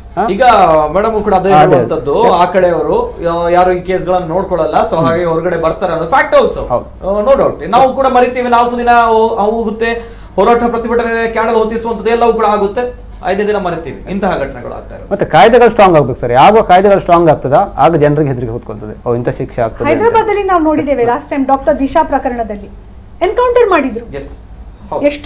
ಎಷ್ಟೋ ಅದರ ನಂತರ ಎಷ್ಟೋ ಕಡಿಮೆ ಆಯ್ತು, ಯಾಕೆಂದ್ರೆ ಜನರಿಗೆ ಗೊತ್ತಾಯ್ತು. ಈಗ ನಿರ್ಭಯ ಪ್ರಕರಣದಲ್ಲಿ 7 ವರ್ಷ ತಗೊಂಡು, it took 7 years to solve the problem, to hand them. ಅಲ್ಲ, ಹಾಗಾದ್ರೆ ಇವರ ಮಾತಿನ ಇನ್ನೊಂದೇನು ಗೊತ್ತಾ ಸರ್? ಎಸ್ ಸರ್, ಬರ್ತೇನೆ. ಕಾನೂನನ್ನ ದುರುಪಯೋಗ ಕೂಡ ಮಾಡ್ಕೊಳ್ತಾರೆ, ಇದನ್ನು ಕೂಡ ನಾವು ಗಮನಿಸಿಕೊಳ್ಬೇಕಾಗತ್ತೆ. ಎಸ್ ಸರ್, ಬರ್ತೇನೆ. ಕರೆಗಳು ಬರ್ತಾ ಇದೆ. ಹಲೋ ಸರ್, ನಮಸ್ತೆ. ಸರ್ ನಮಸ್ತೆ, ಧ್ವನಿ ಕೇಳ್ತಾ ಇದೆಯಾ ಸರ್? ನಮಸ್ತೆ ಸರ್, ತಮ್ಮ ಹೆಸರು ಎಲ್ಲಿಂದ ಕರೆ ಮಾಡ್ತಾ ಇದ್ದೀರಾ? ರಾಜೇಶ್ ಸರ್. ಮಾತಾಡಿ ಸರ್. ಸರ್ ನೋಡಿ ಹೇಳ್ದೆ ನಾನು ಎಂತಂದ್ರೆ ಆ ಒಂದು ಪುಟ್ಟ ಬಾಲಕಿಗೆ ಈ ರೀತಿ ಒಂದು ಅನ್ಯಾಯ ಮಾಡಿದ್ದಾರೆ ಅವರು. ಅವರಿಗೆ ಎಂತ ನಮ್ಮ ಕಾನೂನಲ್ಲಿ ಆ ರೀತಿ ಇದಿಲ್ಲ. ಅವರಿಗೆ ಏನಂತ ಹೇಳುದಾದ್ರೆ ನಮ್ಗೆ ಡೈರೆಕ್ಟ್ ಅವರು ಪಬ್ಲಿಕ್ ಅವರು ಬಿಟ್ಕೊಡ್ಬೇಕು. ಅವರು ಪಬ್ಲಿಕ್ ಬಿಟ್ಕೊಡ್ಬೇಕು. ಎಂತ ನಮ್ಮ ಕಾನೂನು ಅದು ಇದೆಲ್ಲ ಹೋದ್ರೆ ವೇಸ್ಟ್, ಅದು ಡೈರೆಕ್ಟ್ ಪಬ್ಲಿಕ್ ಬಿಟ್ಟು ಕೊಡ್ಬೇಕು. ಸರಿ ಸರ್, ಓಕೆ, ಧನ್ಯವಾದ. ಎಸ್, ಇನ್ನೊಂದು ಕರೆ ಇದೆ. ಹಲೋ ಸರ್, ನಮಸ್ತೆ.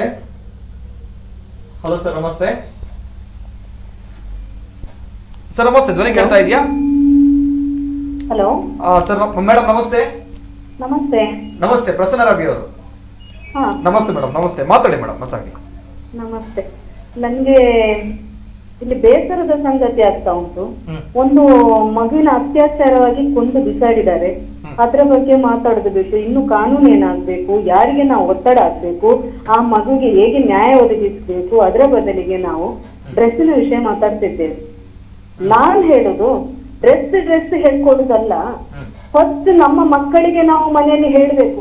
ಖಾಲಿ ಹೆಣ್ಣು ಮಕ್ಕಳಿಗೆ ನೀವು ಹೇಳುದಲ್ಲ, ನಮ್ಮ ಗಂಡು ಮಕ್ಕಳಿಗೆ ಸಹ ಯಾವ ರೀತಿ ಒಂದು ಹುಡುಗಿಯನ್ನು ಗೌರವಿಸಬೇಕು, ನಾವು ಹೇಗೆ ಇರಬೇಕು ಅಂತ ನಮ್ಮ ತಾಯಿಯಂದ್ರು ಹೇಳಿಕೊಟ್ರೆ ಆ ಮಕ್ಕಳು ಗೌರವದಿಂದ ನೋಡ್ತಾರೆ ಎಲ್ಲರನ್ನು.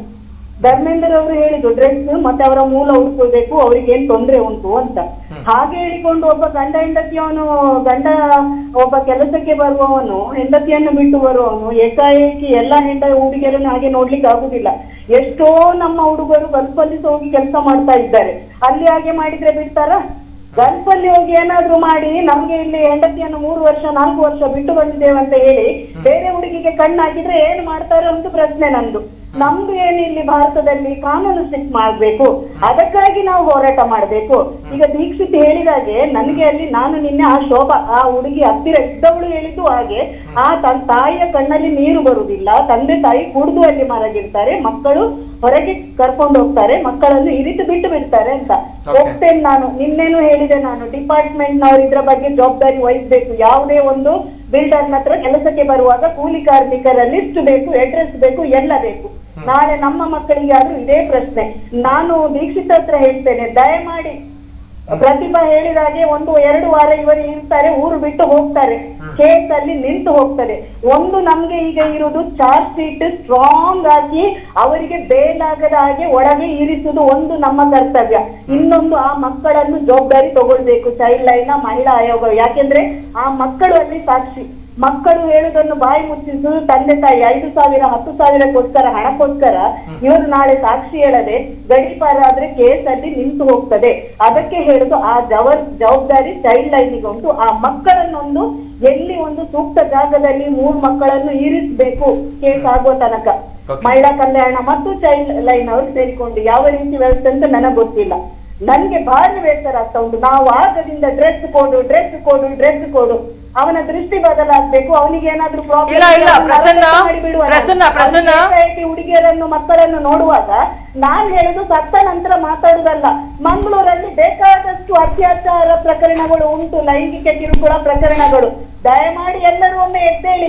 ಸತ್ತ ನಂತರ ನಾವು ದೀಪ ಉರಿಸುವುದಲ್ಲ, ಅದಕ್ಕಿಂತ ಮೊದಲು ನಾವು ಆಲೋಚನೆ ಮಾಡ್ಬೇಕು. ಒಂದು ಕೇಸಲ್ಲಿ ಪ್ರತಿಭಾ ನನ್ಗೆ ಕಾಲ್ ಮಾಡಿದ್ರು, ಆ ಒಂದು ವಕೀಲನ ಕೇಸಲ್ಲಿ.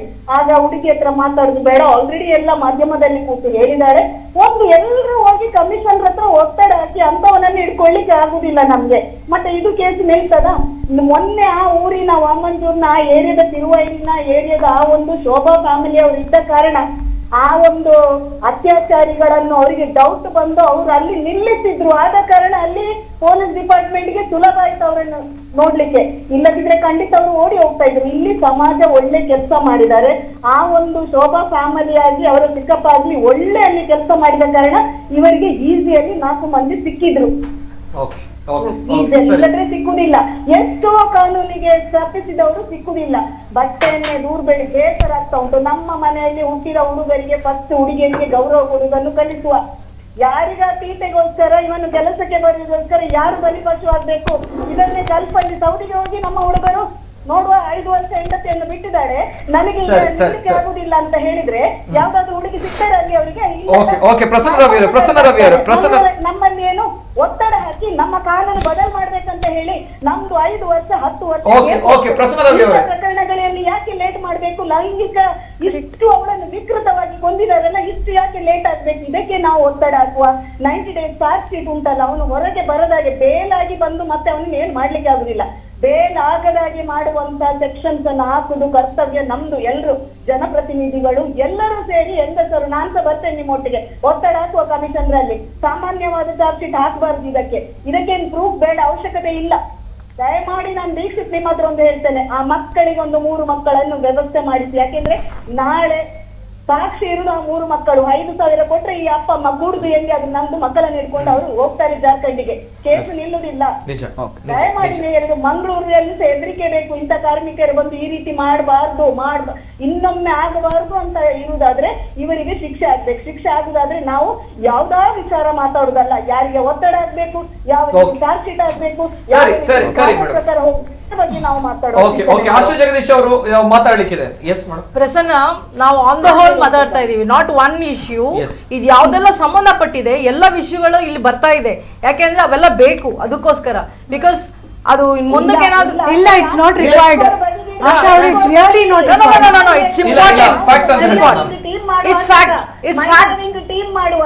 ಕೋರ್ಟ್ ಅಲ್ಲಿ ಸಹ ಹೋಗಿ ನಮಗೆ ಹೈಕೋರ್ಟಿಗೆ ಆಗ್ಲಿ, ಇಲ್ಲಿ ನಾವು ವಕೀಲರ ಇಲ್ಲಿ ಪೀಠಕ್ಕೆ, ನ್ಯಾಯಾಧೀಶರ ಪೀಠಕ್ಕೆ ನಾವೊಂದು ಮನವಿ ಕೊಡಬಹುದು. ಈ ರೀತಿ ಆಗ್ತಾ ಉಂಟು, ದಯಮಾಡಿ ಸ್ವಲ್ಪ ಬದಲಾವಣೆ ಆಗಿ ಮಾಡಿ ಅಂತ ಹೇಳಿದ್ರೆ ಖಂಡಿತ ಆಗ್ತದೆ. ಎಲ್ಲ ಮಹಿಳೆಯರು ಒಟ್ಟು ಸೇರಿ ಒಂದು ಮನವಿಯನ್ನು ಕೊಡುವ. ನಾವೆಲ್ಲರೂ ಮನವಿಯನ್ನು ಕೊಡುವ. ಇದು ಡ್ರೆಸ್ ಕೋಡು. ಅವನಿಗೆ ಅಂತ ಹುಟ್ಟಿದ್ರೆ ಅವನನ್ನು ಕಟ್ ಮಾಡಿ, ಅವನಿಗೂ ಮರ್ಮಂಗವನ್ನೇ ಕಟ್ ಮಾಡಿ. ನೋಡಿ, ನೀವು ಒಂದ್ ಸ್ವಲ್ಪ ಯೋಚನೆ ಮಾಡಿ.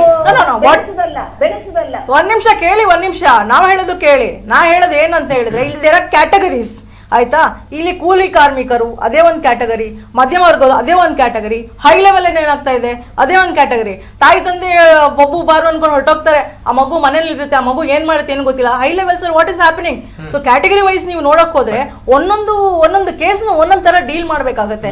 ಎಲ್ಲ ಒಂದೇ ತರ ಎಲ್ಲವೂ ನೋಡ್ಲಿಕ್ಕೆ ಆಗುದಿಲ್ಲ, ಎಲ್ಲವೂ ಒಂದೇ ತರ ನೋಡ್ಲಿಕ್ಕೆ ಆಗೋದಿಲ್ಲ ಅಲ್ವಾ ನಿತಿನ್? ನಾವಿಲ್ಲಿ ಏನ್ ಗೊತ್ತಾ ನಿತಿನ್, ಸಿಂಪಲ್ ಆಗಿ ನಾವು ಕಾಸಸ್ ಅಥವಾ ಎಫೆಕ್ಟ್ಸ್ ಬಗ್ಗೆ ಮಾತಾಡ್ತಾ ಇಲ್ಲ. It's not required. ಏನು ರೀಸನ್ ಇರಬಹುದು ಅದ್ರ ಬಗ್ಗೆ ತನಿಖೆ ಮಾಡ್ಲಿಕ್ಕೆ ಅಥವಾ ಅದ್ರ ಬಗ್ಗೆ ಹೇಳ್ಕೊಳ್ಳಿಕ್ಕೆ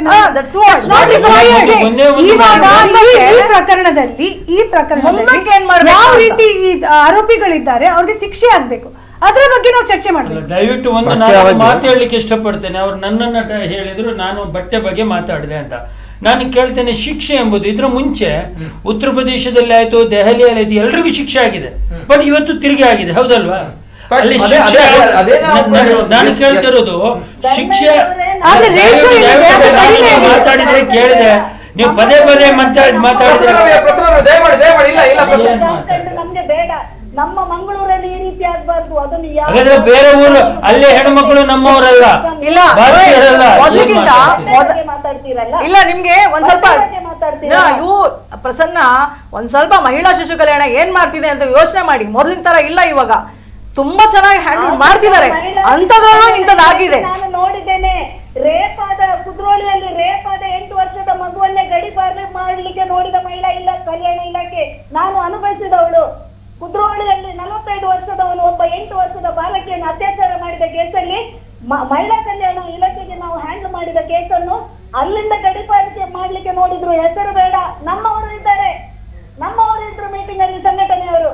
ಬೇಗ ಇಲ್ಲಿಂದ ಊರಿಗೆ ಹೋಗ್ಬೇಕಂತ ಕಳಿಸಿ ಮತ್ತೆ ಅವರನ್ನು ನಾವು ಇಲ್ಲಿ ಕಳಿಸಿದ್ದೇವೆ. ಅಲ್ಲಿ ಮಕ್ಕಳ ನಮ್ಮ ವಿಶ್ವ ಪರಿಷತ್ತಿದ್ದು ಕುತ್ತಾರಿಗೆ ಅಲ್ಲಿ ಮೀಟಿಂಗ್ ಆಗಿ ನೀವು ಇಲ್ಲಿ ಇರಬಾರ್ದು ಅಂತ ಹೇಳಿದ ಕೇಸು ಉಂಟು. ಮಹಿಳಾ ಕಲ್ಯಾಣ ಇಲಾಖೆಯನ್ನು ನಾನು ಹೊಗಳುದಲ್ಲ, ಮಾಡುದಿಲ್ಲ ಕೆಲಸ.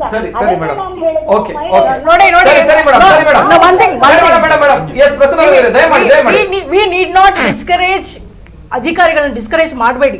ಒಳ್ಳೊಳ್ಳೆ ಕೆಲಸ ಮಾಡೋರು ತುಂಬಾ ಜನ ಇದ್ದಾರೆ. ಪೊಲೀಸ್ ಡಿಪಾರ್ಟ್ಮೆಂಟ್ ಅಲ್ಲಿ ಕೆಲಸ ಮಾಡೋರು ಎಷ್ಟು ಜನ ಇದ್ದಾರೆ ಗೊತ್ತಾ ಅಂತವ್ರು. ಬಹುಶಃ ಈ 4 ಜನ ಸಿಕ್ಕಿದವ್ರಿಗೆ ನರ ಇರೋದಿಲ್ಲ, ಆ ತರ ಮಾಡಾಕಿರ್ತಾರೆ. ಅಂಗಾಲಿದೆಯಲ್ಲ, ಕಾಲ್ಗೆ ಸರಿ ಹೊಡಿತಾರೆ. ಫ್ಯೂ ಡೇಸ್ ನಲ್ಲಿ ಅವರು ಪ್ಯಾರಲೈಸ್ ಆಗಿ ಬಿದ್ಕೊಳ್ತಾರೆ. ಪೊಲೀಸ್ ಅವರು ಸುಮ್ಮನೆ ಬಿಡುದಿಲ್ಲ. ವಿ ಶುಡ್ ಅವ್ರು ಇಷ್ಟು ಒಳ್ಳೆ ಕೆಲಸ ಮಾಡೋರು ನಾವು ಎನ್ಕರೇಜ್ ಮಾಡಬೇಕು. ಓಕೆ, ಒಂದೊಂದು ಅದು ಇರುವುದು ನಮ್ಮ ಮೇಡಮ್ ದಯಮಾಡಿ ಎಸ್ ಲೈನ್ ಅಲ್ಲಿ ಇದ್ದೀರಾ?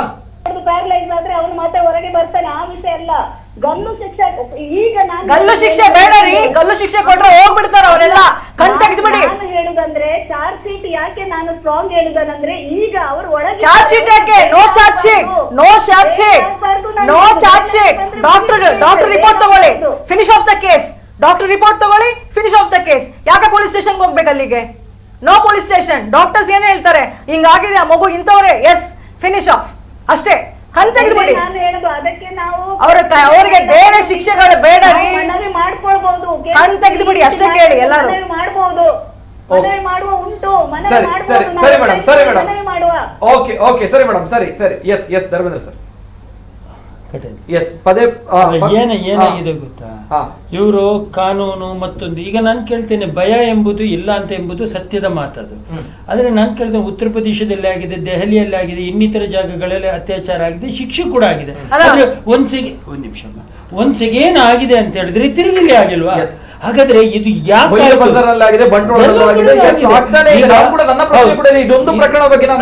ಈಗ ಅವ್ರು ಹೇಳಿದ ಪ್ರಕಾರ ಇದ್ರ ಆ ಶಿಕ್ಷೆ ಕೊಟ್ಟ ನಂತರ ಆಗೇ ಇಲ್ಲ ಆದ್ರೆ ಅವರ ಮಾತನ್ನು ನಾನು ಒಪ್ಕೊಳ್ಳ. ನನ್ನ ಪ್ರಶ್ನೆ ಆಗುದೇ ಇಲ್ಲ ಅಂತ ಪಾಸಿಬಲ್ ಇಲ್ಲ.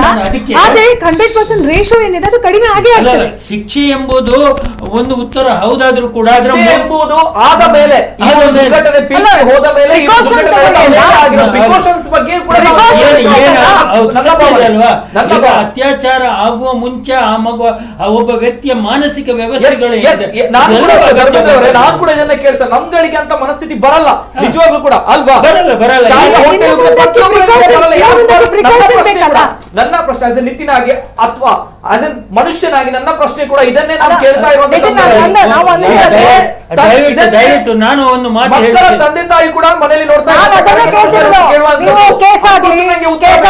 ಹೋರಾಟ ಮಾಡ್ಲಿ, ನಾನ್ ಶೋ ಮಾಡಕ್ ಬರೋದು, ಇಲ್ಲಿ ಕೂತ್ಕೊಂಡು ಮೀಡಿಯಾದಲ್ಲಿ ಮಾತಾಡೋದು, ನಾನ್ ದೊಡ್ಡ ಜನ ಆಗೋದು ನಾಟ್ ನೆಸೆಸರಿ. ನಾನ್ ಕೇಳಿದ್ದು ಪ್ರಿಕಾಷನ್ಸ್ ತಗೊಳ್ಳಿ, ನಿಮ್ಮ ಮಕ್ಕಳ ಬಗ್ಗೆ ಪ್ರಿಕಾಷನ್ಸ್ ತಗೊಳ್ಳಿ, ಸಮಾಜ ಪ್ರಿಕಾಷನ್ ತಗೊಳ್ಳಿ. ನಾನು ಇದನ್ನೇ ಹೇಳುವಂತದ್ದು ನೋಡಿ. ನಾನು ಆವಾಗ ಪ್ರಾರಂಭದಲ್ಲಿ ಒಂದು ಮಾತನ್ನು ಹೇಳಿದೆ, ಡ್ರೆಸ್ ಕೋಡ್. ನಮ್ಮ ಪ್ರತಿಭಾಜಿ ಹೇಳಿದ್ರು ಇಲ್ಲ ಅದಲ್ಲ ಅಂತಲ್ಲ, ನಿಜವಾಗಿ ಸಹ ಒಬ್ಬ ಮಾನಸಿಕ, ನಾನು ಅವಾಗ ಹೇಳಿದಾಗೇನೆ ಒತ್ತಡಗಳು ಯಾಕೆ ಈ ತರ ಆಗತ್ತೆ, ಇದರ ಮೂಲವನ್ನ ಈಗ ನೋಡಿ, ಒಬ್ಬ ವ್ಯಕ್ತಿಗೆ ಕ್ಯಾನ್ಸರ್ ಆದ್ರೆ ಅದರ ಮೂಲವನ್ನು ನೋಡ್ಕೊಂಡು ಟ್ರೀಟ್ಮೆಂಟ್ ಅನ್ನು ಕೊಡ್ತಾರೆ. ಯಾಕೆ ಅದು ಇಡೀ ಶರೀರ ಈ ವಿಚಾರದಲ್ಲಿ ಒಂದು ನಿಮಿಷ ದಯವಿಟ್ಟು. ಯಾತಕ್ಕೆ ಈಗ ನೀವು ಹೇಳಿದ್ರೆ ನಮ್ಗೆ ಯಾಕೆ ಬರಲ್ಲ? ನಾವು ಮಾನಸಿಕವಾಗಿ ಆ ವಿಚಾರದಲ್ಲಿ ಸುದೃಢರಾಗಿದ್ದೇವೆ. ಬೇಡ ಅಂತ ಕೃತ್ಯಗಳು ನನಗೆ ಒಂದಿದೆ, ನನಗೆ ಮಗುವಿದೆ, ನನ್ನ ಮಗುವನ್ನು ಆ ಸ್ಥಾನದಲ್ಲಿ ನಿಂತ್ಕೊಂಡು ನಾನು ಆಲೋಚನೆ ಮಾಡ್ತೇನೆ ಅಂತ ಹಾಗಂತ ಹೇಳ್ಬಿಟ್ಟು ಎಲ್ಲಾ ತಂದೆ ತಾಯಿಗಳು ಆ ತರ ಇರ್ತಾರ? ಇದಕ್ಕೆ ಏನಾಗಿದೆ ಅಂದ್ರೆ ಒಂದು ಉತ್ತಮ ಸಂಸ್ಕಾರ ಸಿಕ್ಕಬೇಕು. ಇದರ ಮೂಲಗಳು ಎಲ್ಲಿದೆ, ಯಾಕೆ ಈಗ ಆಗ್ತದೆ ಮಗುವಿಗೆ? ಈಗ ನಮ್ಮ ದೀಕ್ಷಿತ್ ಹೇಳಿದಾಗೇನೆ ಮಗುವಿಗೆ ಯಾರು ಕರೆದ್ರೆ ಯಾಕೆ ಹೋಗಬಾರದು, ಯಾಕೆ ಹೋಗಬೇಕು, ಸಂಬಂಧಗಳು ಏನು? ಇವತ್ತು ಏನಾಗಿದೆ ಗೊತ್ತಾ, ಸಂಬಂಧಗಳ ಅರ್ಥಗಳೇ ಗೊತ್ತಿಲ್ಲದೆ ಈ ವ್ಯವಸ್ಥೆ ಆಗುತ್ತೆ. ನಾನು ನನ್ನ ಮನೆಯವರನ್ನ ನಾನು ಯಾವ ತರ ನೋಡ್ತೇನೆ, ನನ್ನ ಮನೆ ಈಗ ನಾನು ಕೇಳ್ತೇನೆ, ನನ್ನ ಮನೆಯಲ್ಲಿ ನನ್ನ ಧರ್ಮಪತ್ನಿಯನ್ನ ನಾನು ಯಾವ ತರ ಟ್ರೀಟ್ ಮಾಡ್ತೇನೆ ಅದು ಮಗು ನೋಡಿ ಕಲಿತದೆ. ನಾನು ನನ್ನ ಅಣ್ಣನ ಮಗಳನ್ನ, ಅಕ್ಕನ ಮಗಳನ್ನ, ಅಥವಾ ನನ್ನ ಇನ್ನಿತರ ಸೋದರಿಯರನ್ನ ಯಾವ ತರದ ಟ್ರೀಟ್ ಮಾಡ್ತೇನೆ ಮಗು ಕಲಿತದೆ. ನೋಡಿ, ನಾನು ಒಂದು ವಿಚಾರ, ನನ್ನ ಅಮ್ಮನಿಗೆ ಹ್ಯಾಟ್ಸ್ ಆಫ್ ಹೇಳ್ಬೇಕು. ನನ್ನ ಅಮ್ಮ ನಾನು ಚಿಕ್ಕ ಇರುವಾಗ ಏನ್ ಹೇಳ್ತಿದ್ರು ಗೊತ್ತಾ, ಯಾರಾದ್ರೂ ಚಾಕ್ಲೇಟ್ ಕೊಟ್ರೆ ತಗೊಳ್ಬಾರ್ದು, ವಿಷ ಕೊಟ್ಟಿರ್ತಾರೆ, ನೀನನ್ನು ಕರೀತಾರೆ, ನಿಮ್ಮ ಅಪ್ಪಂಗೆ ಆಕ್ಸಿಡೆಂಟ್ ಆಗಿದೆ, ಅಮ್ಮಂಗೆ ಆಕ್ಸಿಡೆಂಟ್ ಆಗಿದೆ, ಬಾ ಅಂತ ಕರೀತಾರೆ, ಹೋಗ್ಬೇಡ. ಮನೆಯವರೇ ಬಂದ್ ಕರೆದಾಗ ಹೋಗ್ಬೇಕು, ಸುಳ್ಳು ಕರೀತಾರೆ, ನಿಮ್ಮ ಅಮ್ಮ ಬಿದ್ದೋಗಿದ್ದಾರೆ ಅದೆಲ್ಲ ಹೇಳ್ತಾರೆ. ಜೊತೆಗೆ ಪ್ರಸನ್ನ ರವಿ ಅವರು ಕೂಡ ಹೇಳಿರುವಂತಹ ವಿಚಾರಗಳನ್ನು ನಾನು ನೇರವಾಗಿ ದೀಕ್ಷಿತ್ ಅವ್ರ ಜೊತೆ ಹೋಗ್ತೇನೆ. ತಾವು ಅನೇಕ ಕೇಸ್ಗಳನ್ನ ಹ್ಯಾಂಡಲ್ ಮಾಡಿರ್ತೀರ, ತಮ್ಗೆ ಗೊತ್ತಿರಬಹುದು ಈ ಪ್ರಚೋದನೆ ಅನ್ನುವಂಥದ್ದು, ಈಗ ಆಗಿರುವಂತಹ ಚರ್ಚೆ, ಡ್ರೆಸ್ ಕೊಡುವಂತಹ ವಿಚಾರ, ಇದು ಹೌದಾ, ಇದಕ್ಕೆ ಪೂರಕವಾಗಿರುತ್ತಾ, ಈ ರೀತಿಗೆ ಎಸ್ ಕಂಪ್ಯಾರಿಸನ್ ಮಾಡಬಹುದಾ? ತಾವು ನೋಡಿರುವಂತ ಕೆಲವು ಕೇಸ್ ಆ ವಿಚಾರ ನಾನು ಮಾತಾಡಲಿ ಬರೋದಿಲ್ಲ, ಯಾಕಂದ್ರೆ ನಾವು ಕಾನೂನು ಪ್ರಕಾರ ತಾವು ನೋಡಿರುವಂತವ್ರು, ಅದಕ್ಕೋಸ್ಕರ ಕೇಳಿರ್ಬೋದು, ಕೆಲವು ಎಸ್ ವಿಚಾರಗಳು ಗೊತ್ತಿರಬಹುದು, ಘಟನೆಗಳು. ಎಸ್ ಸರ್, ಯಾಕಂದ್ರೆ ಕಾನೂನು ಪರವಾಗಿ ನಾವು ಮಾತಾಡ್ಬೇಕು, ಏನು ತಪ್ಪು ಇದೆ ಅದಕ್ಕೆ ಶಿಕ್ಷೆ ಕಾನೂನು ಪ್ರಕಾರ ಆಗಿ ಆಗ್ತದೆ. ಯಾಕಂದ್ರೆ ನಮ್ಮ ಜಿಲ್ಲೆಯಲ್ಲಿ ಬರುವಂತದ್ದು ಹೊರ ರಾಜ್ಯದಿಂದ ಬರೋದು ವಲಸೆ ಕಾರ್ಮಿಕರು, ಏನಂದ್ರೆ ಸ್ವಲ್ಪ ಸಹ ಅವರಿಗೆ ಏನು ಇಲ್ಲಿದು ನಾಲೆಜ್ ಇರುವುದಿಲ್ಲ, ಬಟ್ ಇಲ್ಲಿದು ವಿದ್ಯಾವಂತ ಜಿಲ್ಲೆ ನಮ್ಮದು. ಆ ಟೈಮಲ್ಲಿ ಏನು ಅಂದ್ರೆ ಈಗ ನಮ್ಮ ತುಂಬಾ ಕಾರ್ಖಾನೆ, ಕಟ್ಟಡ ಕಾರ್ಮಿಕ ಇದು ಮಾತ್ರ ಅಲ್ಲ, ಇನ್ನೂ ಎಷ್ಟೋ ಇದೆ ಮಂಗಳೂರಲ್ಲಿ. ಆ ಟೈಮಲ್ಲಿ ಬರುವಾಗ ಫ್ಯಾಮಿಲಿ ಅವರು ಗಂಡನತಿ ಮಾತ್ರ ಬರೋದಿಲ್ಲ, ಮಕ್ಕಳು ಬರ್ತಾ ಇದ್ದಾರೆ ಒಟ್ಟಿಗೆ. ಆ ಸಂದರ್ಭ ಸ್ಥಳೀಯ ಇಲಾಖೆಗಳು ಯಾವ್ದು ಇದೆ, ಮೇಡಮ್ ಆಗ ಹೇಳ್ತಾ ಇದ್ರು, ಸ್ಥಳೀಯ ಇಲಾಖೆಗಳು ಒಂದು ಅಂಗನವಾಡಿ ಅಂತ ಇರ್ತದೆ ಒಂದು ಏರಿಯಾದಲ್ಲಿ, ಅವರಿಗೆ ಆ ಏರಿಯಾದಲ್ಲಿ ಮಕ್ಕಳು ಯಾರಿದ್ರೆ ಗೊತ್ತಿರ್ತದೆ, ಮತ್ತೆ ಅಥವಾ ಆಶಾ ಕಾರ್ಯಕರ್ತ ಇರ್ಬೋದು ಅಥವಾ ಸಂಬಂಧಪಟ್ಟ ಇಲಾಖೆಗಳಿರ್ಬೋದು, ಅವರ ಗಮನದಲ್ಲಿ ಇರಬೇಕದು ಮಕ್ಕಳಿದ್ರೆ. ಈಗ ನೋಡಿ ಆ ಪಾಪ ಮಗು ಈಗ 8 ವರ್ಷ ಅಂದ್ರೆ 2ನೇ ಕ್ಲಾಸಲ್ಲಿ ಮೋಸ್ಟ್ಲಿ ಇರಬೇಕಿತ್ತು, 2-3ನೇ ಕ್ಲಾಸಲ್ಲಿ. ಆದ್ರೂ ಎಜುಕೇಶನ್ ಇಂದ ವಂಚಿತರಾಗಿದೆ, ಅವಳಿಗೆ ಬೇಸಿಕ್ ಎಜುಕೇಶನ್ ಇಲ್ಲ. ಅದನ್ನು ಯಾವಾಗ ಬಂದಿರ್ಬೋದು ಹೇಳಿ, 2 ವರ್ಷ ಅಂದ್ರೆ ಇಲ್ಲಿಗೆ ಅವಳೊಂದು 6 ವರ್ಷದಲ್ಲಿ ಬಂದಿರ್ಬೋದು, 5 ವರ್ಷದಲ್ಲಿ ಹುಟ್ಟುವಾಗಲೇ ಇಲ್ಲಿಂದ ಬಂದಿದ್ದಾಳೆ. ಅದು ಏನು ಅವ್ರ ಹತ್ರ ಮತ್ತೆ ಇನ್ನೊಂದೇನು ಸರ್ ಹತ್ರ ಅವ್ರಿಗೆ ಯಾವುದೇ ಡಾಕ್ಯುಮೆಂಟ್ ಇರೋದಿಲ್ಲ. ಈಗ ಒಂದು ನಾವು ಎಕ್ಸಾಂಪಲ್ ಹೋದ್ರೆ, ಈಗ ವಲಸೆ ಕಾರ್ಮಿಕ ರೆಸ್ಕ್ಯೂ ಹೋದ್ರೆ ಬೆಗ್ಗರಿ ಅಂತ ತಗೊಳ್ಬೇಕಾದ್ರೆ ಎಕ್ಸಾಂಪಲ್, ಯಾವುದೇ ಡಾಕ್ಯುಮೆಂಟ್ಸ್ ಇಲ್ಲ, ಎಲ್ಲ ಊರಲ್ಲಿ ಬಿಟ್ಟು ಬಂದಿದ್ದಾನೆ. ಇಲ್ಲಿ ಸರ್ ದೀಕ್ಷಿತ್ನವರ ಮಾತಿಗೊಂದು ಜೋಡಿಸ್ತೇನೆ ದಯವಿಟ್ಟು, ಯಾಕೆಂದ್ರೆ ನನ್ನ ಹತ್ರ ಕೂಡ ಕೆಲವೊಂದು ಜನ ಕೆಲಸಗಾರರು ಇದ್ದಾರೆ, ಜಾರ್ಖಂಡ್ ಅಂತ ಹೇಳ್ತಾರೆ, ನಿಜವಾಗಿ ಜಾರ್ಖಂಡ್ ಮತ್ತೆ ಪಶ್ಚಿಮ ಬಂಗಾಳದವರು ಆಗಿರಲ್ಲ ಅವರು. ನಾನು ಎಷ್ಟೋ ಜನರು ವಾಪಸ್ ಕಳಿಸಿದ್ದೇನೆ, ಈಗಲ್ಲ ಒಂದು ಸಮಯದ, ಈಗ ನನ್ನ ಹತ್ರ ಇದ್ದಾರೆ, ಅವ್ರು ಬಿಹಾರದವರು. ನಾನು ಅವರ ಆಧಾರ್ ಕಾರ್ಡ್ ಅನ್ನು ತಗೊಂಡಿದ್ದೇನೆ, ಮತ್ತೆ ಅವರ ವೋಟರ್ ಐ ಡಿ ಅನ್ನು ತಗೊಂಡಿಟ್ಟಿದ್ದೇನೆ, ನನ್ನ ಫೋಟೋ ಕಾಪಿ ನನ್ನ ಹತ್ರ ಇದೆ. ಆದ್ರೆ ಇಲ್ಲಿ ಅವರ ಹೆಚ್ಚಿನವರೆಲ್ಲ, ನಾನು ದೀಕ್ಷಿತ್ ಮಾತಿಗೆ ನಾನು ಧ್ವನಿ ಕೊಡಿಸ್ತೇನೆ, ಎಲ್ಲ ಹೆಚ್ಚಿನವರು ಬಾಂಗ್ಲಾದೇಶೀಯರು. ಇಲ್ಲಿ ಅಷ್ಟು ಜನ ಇದ್ದಾರೆ, ಬಾಂಗ್ಲಾದೇಶದವ್ರದ್ದು ಹೈಯೆಸ್ಟ್ ಜನ ಇಲ್ಲಿ ವರ್ಕ್ ಮಾಡ್ತಾ ಇದ್ದಾರೆ. ಅವ್ರು ಹೇಳೋದು ಏನಂದ್ರೆ ನಾನು ವೆಸ್ಟ್ ಬಂಗಾಲ್ ಮಾತಿದೆ, ವೆಸ್ಟ್ ಬಂಗಾಲ್ ಜಾರ್ಖಂಡ್ ಅಂತ ಹೇಳ್ಬಿಟ್ಟು. ನೀವು ಅವ್ರ ಹತ್ರ ಆಧಾರ್ ಕಾರ್ಡ್ ಕೇಳಿ, ಇಲ್ಲ ಅವ್ರ ಹತ್ರ. ಸರ್ ಇವ್ರು ದೀಕ್ಷಿತ್ ಹೇಳಿದ ಮಾತು ಸತ್ಯ ಇದೆ, ಯಾಕೆಂದ್ರೆ ನನ್ನ ಹತ್ರ ಕೆಲಸಗಾರ ಇದ್ದಾರೆ ಅವ್ರದ್ದು, ನಾನು ಆದ್ರಿಂದ ಹೇಳ್ತಾ ಇರೋದು. ಅಂತವ್ರನ್ನ ನಾವು ಇಟ್ಕೊಳಕ್ ಹೋಗಲ್ಲ, ಯಾಕೆಂದ್ರೆ ನಾಳೆ ಸಮಸ್ಯೆ ಆದ್ರೆ ನಾವು ಅದಕ್ಕೆ ಹೊಣೆಗಾರರಾಗ್ತೇವೆ. ಓಕೆ ಓಕೆ ಎಸ್ ಸರ್, ಬರ್ತೇನೆ. ಹಲೋ ಸರ್, ನಮಸ್ತೆ. ಇನ್ನೊಂದು ಕರೆ ಇದೆ ಸರ್. ನಮಸ್ತೆ. ಹಲೋ ನಮಸ್ತೆ ಸರ್, ಧ್ವನಿ ಕೇಳ್ತಾ ಇದೆಯಾ? ನಮಸ್ಕಾರ, 5 ಜನಕ್ಲ ನಮಸ್ಕಾರ. ಎಸ್ ಸರ್, ಎಸ್ ಸರ್, ಮಾತಾಡಿ ಸರ್. ಒಂದು ನಿಜವಾದ ಅಕುಲ್ ಪನ್ನಕ ಒಂದು ಮೂಜಿ ಮೂಲ ಕಾರಣ ಅಪ್ಪನ ನೆಕ್ಲಿ ಹೆಚ್ಚಿನ ನೆಕ್ಲೆಗೆ ಒಂದಿನ ಮೊಬೈಲ್, ರಡ್ಡನ ಡ್ರೆಸ್, ಮೂಜಿನ ಡ್ರೆಸ್, ಈ ಮೂಜಿನ ಅಥೋಟಿ ಕಂತೆರ್ನ ಒಂದು ಪೂರ ಸಮಾಜಕ್ಕೆ ಬರ್ಪುನು ಪಂಪಿನ ಒಂಜಿ ಎಂಕ್ಲೆಗೆ ಧೈರ್ಯ ಪೂಡು. ಈ ಮೂಜಿನ ಅಥೋಟಿ ಕಣೋಡು ಈ ಮೂಲ ಕಾರಣ ಒಂದು ಮುಲ್ತುರ್ದು ಬೋಪಿನ್ ರಡ್ಡನೆ ಇತರ ಮಕ್ಕಳಿಗೆ ಮರಣದಂಡನೆ ನಿಜವಾದ ತಪ್ಪು. ಜನಕ್ಕೂ ಪಾಪನ ಫಲದ ಬೆತ್ತೋನ ಕಾಪನ ಅಕ್ಲೆ ಮರಣದಂಡನೆ ಗೊತ್ತಾ మన ಮಕ್ಕಳ ಟ್ಯಾಕ್ಸ್ ಇದ್ದ ಅಕ್ಲಿಗೆ ಏತಾ ವರ್ಷ ಕಟ್ಟ ಮಾಸದ ಒಳಸಿಕೊಂಡು ಕಾಪುದು. ಇದು ಎನ್ಕೌಂಟರ್ మీరు కమిషనర్ కోర్టు ఎన్కౌంటరే మల్పడద్ది బెట్ట ఉంది ముజంజి కుడజి ఉండు బైదిని మూడు ఇజింద ಒಂದು ಜಾರ್ಖಂಡ್ ನಕ್ಕೂ 2 ಬಾಟ್ಲಾದಿ ಆತನಿ ಇಜಿಂದ ಮೀನಿ 3 ಎಮ್ಎಲ್ಎ ನಕ್ಕೂ ಆ ಸ್ಪಾಟೆಡ್ ಮಾಡದಾನಿ ಕಾಂಡಕ್ಟ್ ಇದು ಸಂಘಟನೆಗಳು ಪ್ರತಿಭಟನೆ ಆಗ್ತದೆ.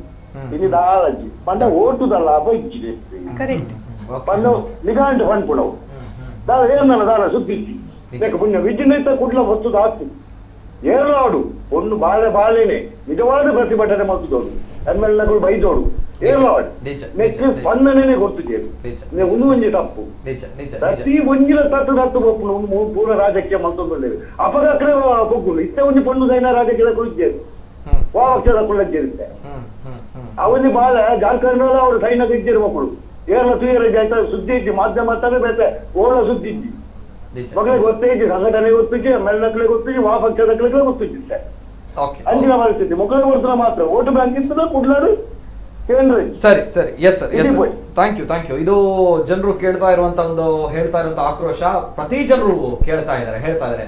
ಯಾಕಪ್ಪ ನಮ್ಮ ಜಿಲ್ಲೆಯಲ್ಲಿರುವಂತಹ ಜನಪ್ರತಿನಿಧಿಗಳು ಇಲ್ಲಿ ಹೋಗಿದ್ದಾರೆ, ರಾಜಕೀಯ ಮುಖಂಡರು ಎಲ್ಲಿ ಹೋಗಿದ್ದಾರೆ, ಕೆಲವು ವಿಚಾರಗಳು ಬಂದ್ರೆ ನೇರವಾಗಿ ಸತ್ಯಾಗ್ರಹ, ಪ್ರತಿಭಟನೆ, ಹೋರಾಟವನ್ನ ಮಾಡ್ತಾರೆ.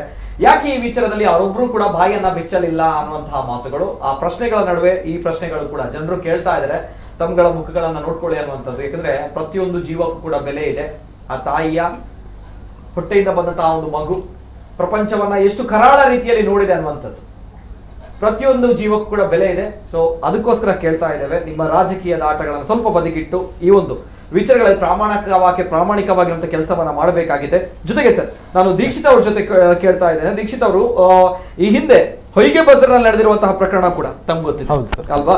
ಜೊತೆಗೆ ಬಂಟ್ವಾಳದಲ್ಲಿ ನಡೆದಿರುವಂತಹ ಕೂಡ ತಮ್ಗೆ ಗೊತ್ತಿದೆ. ಈ ಒಂದು ಮಕ್ಕಳ ಮೇಲೆ, ಯಾಕಂದ್ರೆ ಇಲ್ಲಿ ಆಗಿರುವಂತಹ ಚರ್ಚೆಗಳ ಪ್ರಕಾರ ನಾವು ನೋಡಿದಾಗ ಮಕ್ಕಳ ಮೇಲೆ ಯಾಕೆ ದೌರ್ಜನ್ಯ ಆಗ್ತಾ ಇದೆ ಅನ್ನೋ ಪ್ರಶ್ನೆ. ಯಾಕಂದ್ರೆ ಈ ರೇಪ್ ಕೇಸ್ಗಳು ಅಥವಾ ಈ ಒಂದು ರೇಪ್ ಅಂಡ್ ಮರ್ಡರ್ ಕೇಸ್ಗಳು ಬರುವಂತದ್ದು ಪುಟ್ಟ ಮಕ್ಕಳ ಮೇಲೆ, 5 ವರ್ಷ 2 ವರ್ಷ ಮಕ್ಕಳನ್ನ ನೋಡ್ಕೊಳ್ತಾರೆ, ಟಾರ್ಗೆಟ್ ಮಾಡ್ತಾ ಇದ್ದಾರೆ. ಏನ್ ಕಾರಣ ಆಗಿರ್ಬೋದು? ಯಾಕಂದ್ರೆ ಅವರುಗಳು ಹೇಳುವಂತ ಮಾತುಗಳನ್ನ ಒಪ್ಕೊಳ್ಳಿಕ್ಕೆ ಸಾಧ್ಯ ಇಲ್ಲ. ಯಾಕೆ ಒಪ್ಕೊಳ್ಳಿಕ್ಕೆ ಸಾಧ್ಯ ಇಲ್ಲ? ಪ್ರಚೋದನೆ. ಮಕ್ಕಳಂತೂ ಪ್ರಚೋದನೆ ಮಾಡ್ಲಿಕ್ಕೆ ಆಗಲ್ಲ, ಮಾಡಲ್ಲ, ಗೊತ್ತಿರುವಂತಹ ವಿಚಾರ. ಜೊತೆಗೆ ಡ್ರೆಸ್ ಕೋಡ್, ಮಕ್ಕಳ ಡ್ರೆಸ್ ಕೋಡ್ ಅಲ್ಲಿ ಇಮ್ಯಾಜಿನ್ ಮಾಡ್ಲಿಕ್ಕೆ ಆಗಲ್ಲ. ಸೊ ವೈ ಅಂಡ್ ಹೌ ಅನ್ನುವಂತ ಪ್ರಶ್ನೆ. ಯಾಕಂದ್ರೆ ಮಾಹಿತಿಯ ಕೊರತೆ ಮತ್ತೆ ಜಾಸ್ತಿ ಇದೆ, ಅವರಿಗೆ ಕೊರತೆ ಇದೆ ತುಂಬಾ. ವಲಸ ಕಾರ್ಮಿಕರಾಗಿರ್ಬೋದು, ಈಗ ಹೊರ ಇದೆ ನಮ್ಮ ಜಿಲ್ಲೆಯಲ್ಲಿ ಓಕೆ ಮಾಹಿತಿ ಕೊರತೆ ಇದ್ರು, ಕೆಲವೊಮ್ಮೆ ತಪ್ಪುಗಳು ಮಾಹಿತಿ ಇದ್ರು ಕೆಲವು ತಪ್ಪುಗಳು ಮಾಡೇ ಮಾಡ್ತಾರೆ. ಯಾಕೆ ಹೇಳ್ಬೇಕಂದ್ರೆ ಸರ್ ಆಗ ಹೇಳಿದ ಹಾಗೆ ಮೊಬೈಲ್ ಇಶ್ಯೂ ಹೈಯೆಸ್ಟ್ ನಮ್ಮಲ್ಲಿ ಬರುವ ಫೋಕ್ಸೋ ಕೇಸ್ಗಳು ಬರ್ತದೆ. ನಾವು ಎಷ್ಟೋ ಮಕ್ಕಳು ರೆಸ್ಕ್ಯೂ ಮಾಡಿದ್ದೇವೆ. ಮೊಬೈಲ್ ಅಂದ್ರೆ ವಾಟ್ಸಪ್, ಇನ್ಸ್ಟಾಗ್ರಾಮ್. ಈ ಸಲ ನೀವು ನೋಡಿದ್ರೆ ಲಾಕ್ಡೌನ್ ಇಂದ ಹಿಡಿದು ಈಗ ಎಲ್ಲ 2 ವರ್ಷ ಶಾಲೆ ಬಂದಾಗಿ ಮೊಬೈಲ್ ಅಲ್ಲಿ ಈಗ ಇದ್ದಾರೆ ಎಲ್ಲ ಮಕ್ಕಳು. ಎಷ್ಟೋ ಜನ ಪೇರೆಂಟ್ಸ್ ಪಾಪ ಕೆಲಸ ಕೂಲಿಗೆ 20,000 ಕೊಟ್ಟು ಮೊಬೈಲ್ ತೆಗೆದು ಅಥವಾ ಫೈನಾನ್ಸ್ ಅಲ್ಲಿ ಲೋನ್ ಮಾಡಿ ಮೊಬೈಲ್ ತೆಗೆದುಕೊಟ್ಟು ಅವರಿದ್ದಾರೆ. ಬಟ್ ಅದನ್ನು ಹೇಗೆ ಮಕ್ಕಳು ಉಪಯೋಗಿಸ್ಕೊಳ್ಬೇಕು, ಹೇಗೆ ಉಪಯೋಗಿಸ್ಕೊಳ್ತಾರೆ ಅದನ್ನು ಹೆಚ್ಚಿನ ಪೇರೆಂಟ್ಸ್ ನೋಡ್ತಾ ಇಲ್ಲ. ಯಾಕಂದ್ರೆ ಅವ್ರು ದೂರದಲ್ಲ, ಕೆಲವರು ನೋಡ್ತಾರೆ, ನೋಡ್ದಲ್ಲ. ಈ ನೋಡದ ಯಾವ ಪೇರೆಂಟ್ಸ್ ಇದ್ದಾರೆ ಅಂತ ಮಕ್ಕಳು ತುಂಬಾ ಅಬ್ಯೂಸಿಗೆ ಒಳಗಾಗಿದ್ದಾರೆ. ಯಾಕಂದ್ರೆ ಚಾಟಿಂಗ್, ಈಗ ನೋಡಿದ್ರೆ ನೀವು ಫೇಸ್ಬುಕ್ ಅಕೌಂಟ್ ಜಾಸ್ತಿ ಆಗಿದೆ ಮಕ್ಕಳದು, ಇನ್ಸ್ಟಾಗ್ರಾಮ್ ಅಲ್ಲಿ ಹೈಯೆಸ್ಟ್ ಇದ್ದಾರೆ, ಯಾರ್ಯಾರು ಹೆಸರು ಹಾಕ್ತಾರೆ. ಇನ್ನು ಕೆಲವು 2 ಅಕೌಂಟ್ ಮಾಡಿದ್ದಾರೆ. ಮತ್ತೆ ಹಣ ಶೇರ್ ಮಾಡುವಂಥದ್ದು ಆನ್ಲೈನ್. ಅದಕ್ಕೊಂದು ಫ್ಯಾಮಿಲಿ ಕನೆಕ್ಷನ್ ಅಂತ ಇದೆ, ಮೊಬೈಲ್ ನಲ್ಲಿ ಆಪ್ಷನ್ ಇದೆ.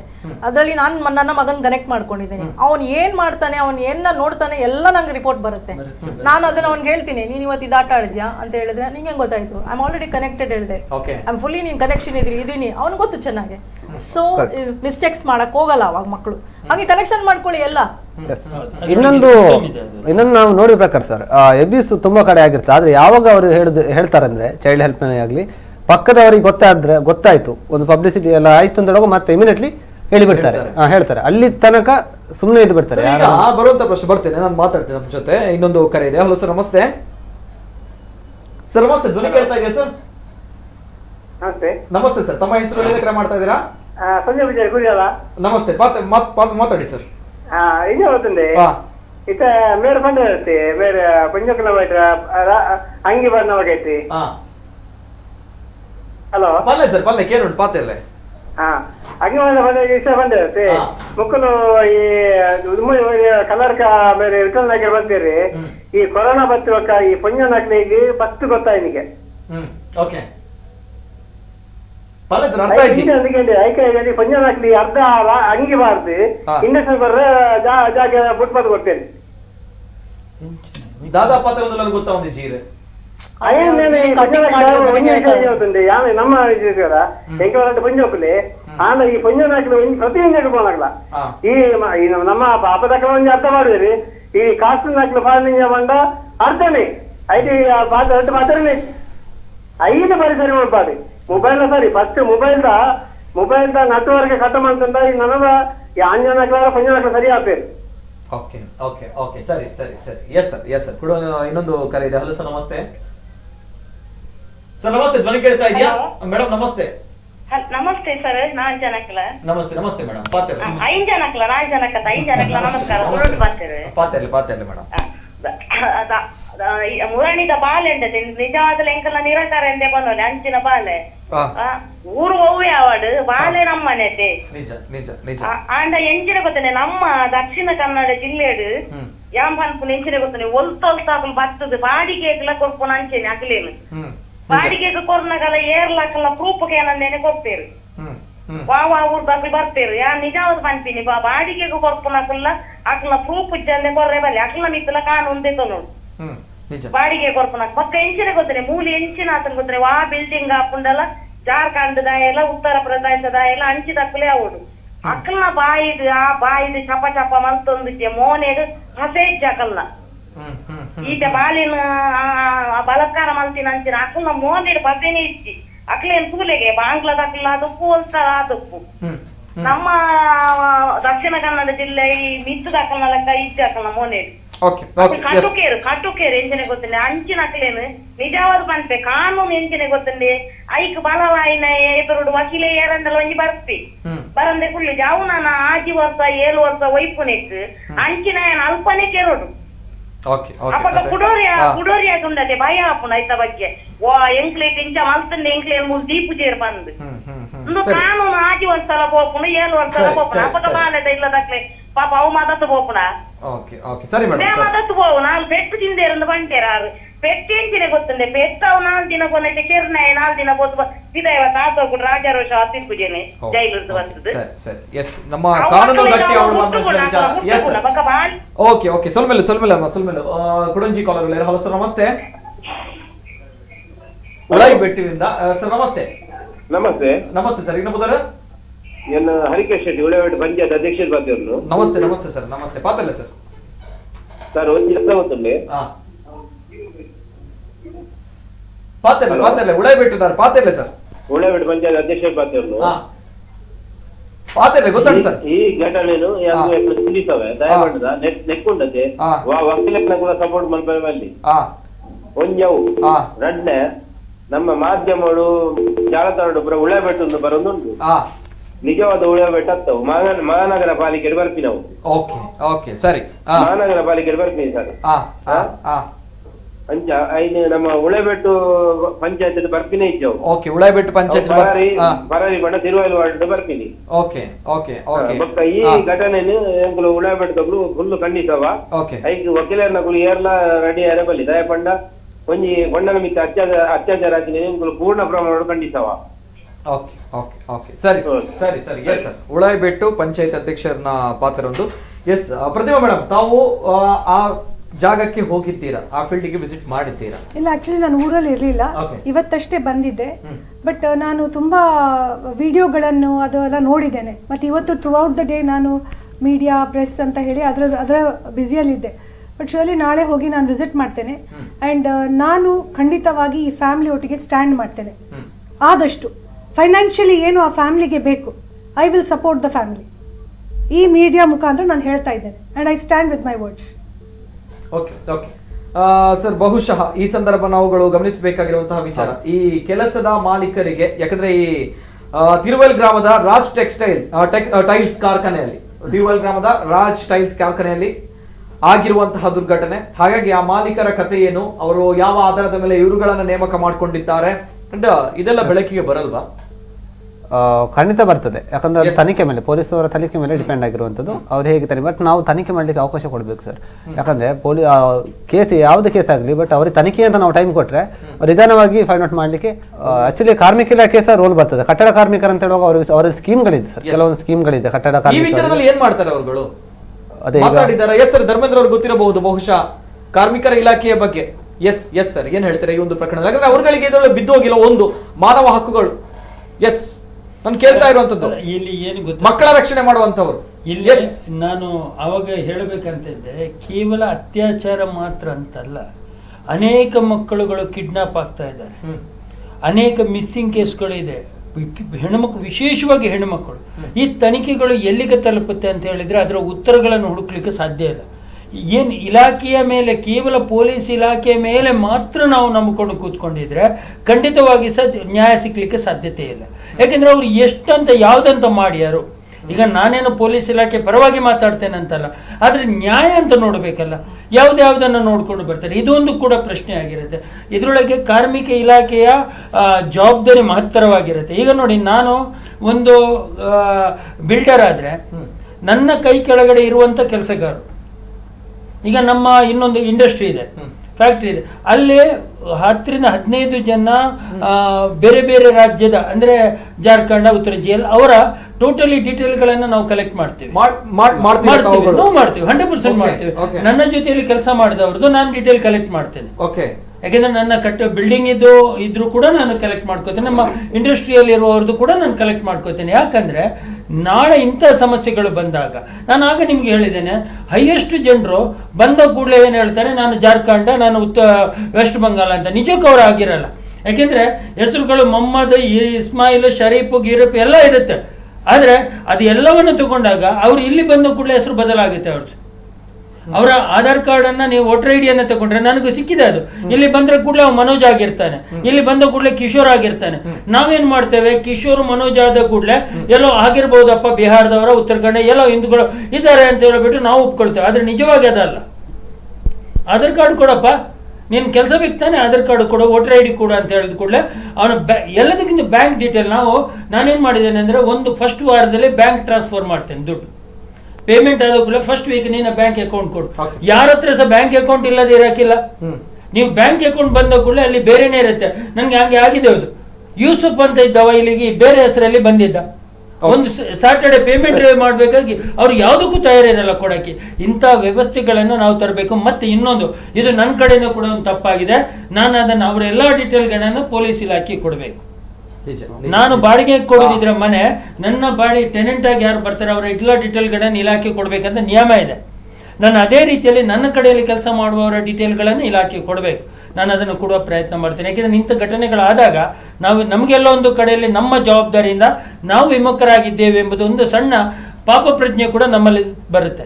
ಸರ್, ಇನ್ನೊಂದು ನಾನು ಹೇಳ್ಬೇಕಂದ್ರೆ, ಈಗ ನಾವು ಎಲ್ಲಾ ಪೊಲೀಸ್ ಇಲಾಖೆಗೆ ನಾವು ಹೇಳಲಿಕ್ಕೆ ಆಗುದಿಲ್ಲ, ಪೊಲೀಸ್ ಇಲಾಖೆ, ಬಟ್ ಸಪೋರ್ಟ್ ಮಾಡಬೇಕು. ಇಲ್ಲ ಏನು ಡಿಪಾರ್ಟ್ಮೆಂಟ್ ಈಗ ಎಲ್ಲರಿಗೂ ಬರುತ್ತೆ, ಮಗು ಅಂದಮೇಲೆ ಮಹಿಳಾ ಮತ್ತು ಮಕ್ಕಳು ಎಲ್ಲ ಇಲಾಖೆಗಳು ಬರ್ತದೆ. ಯಾಕಂದ್ರೆ ಕೈ ಜೋಡಿಸ್ಬೇಕಾಗ್ತದೆ ವರ್ಕಲ್ಲಿ.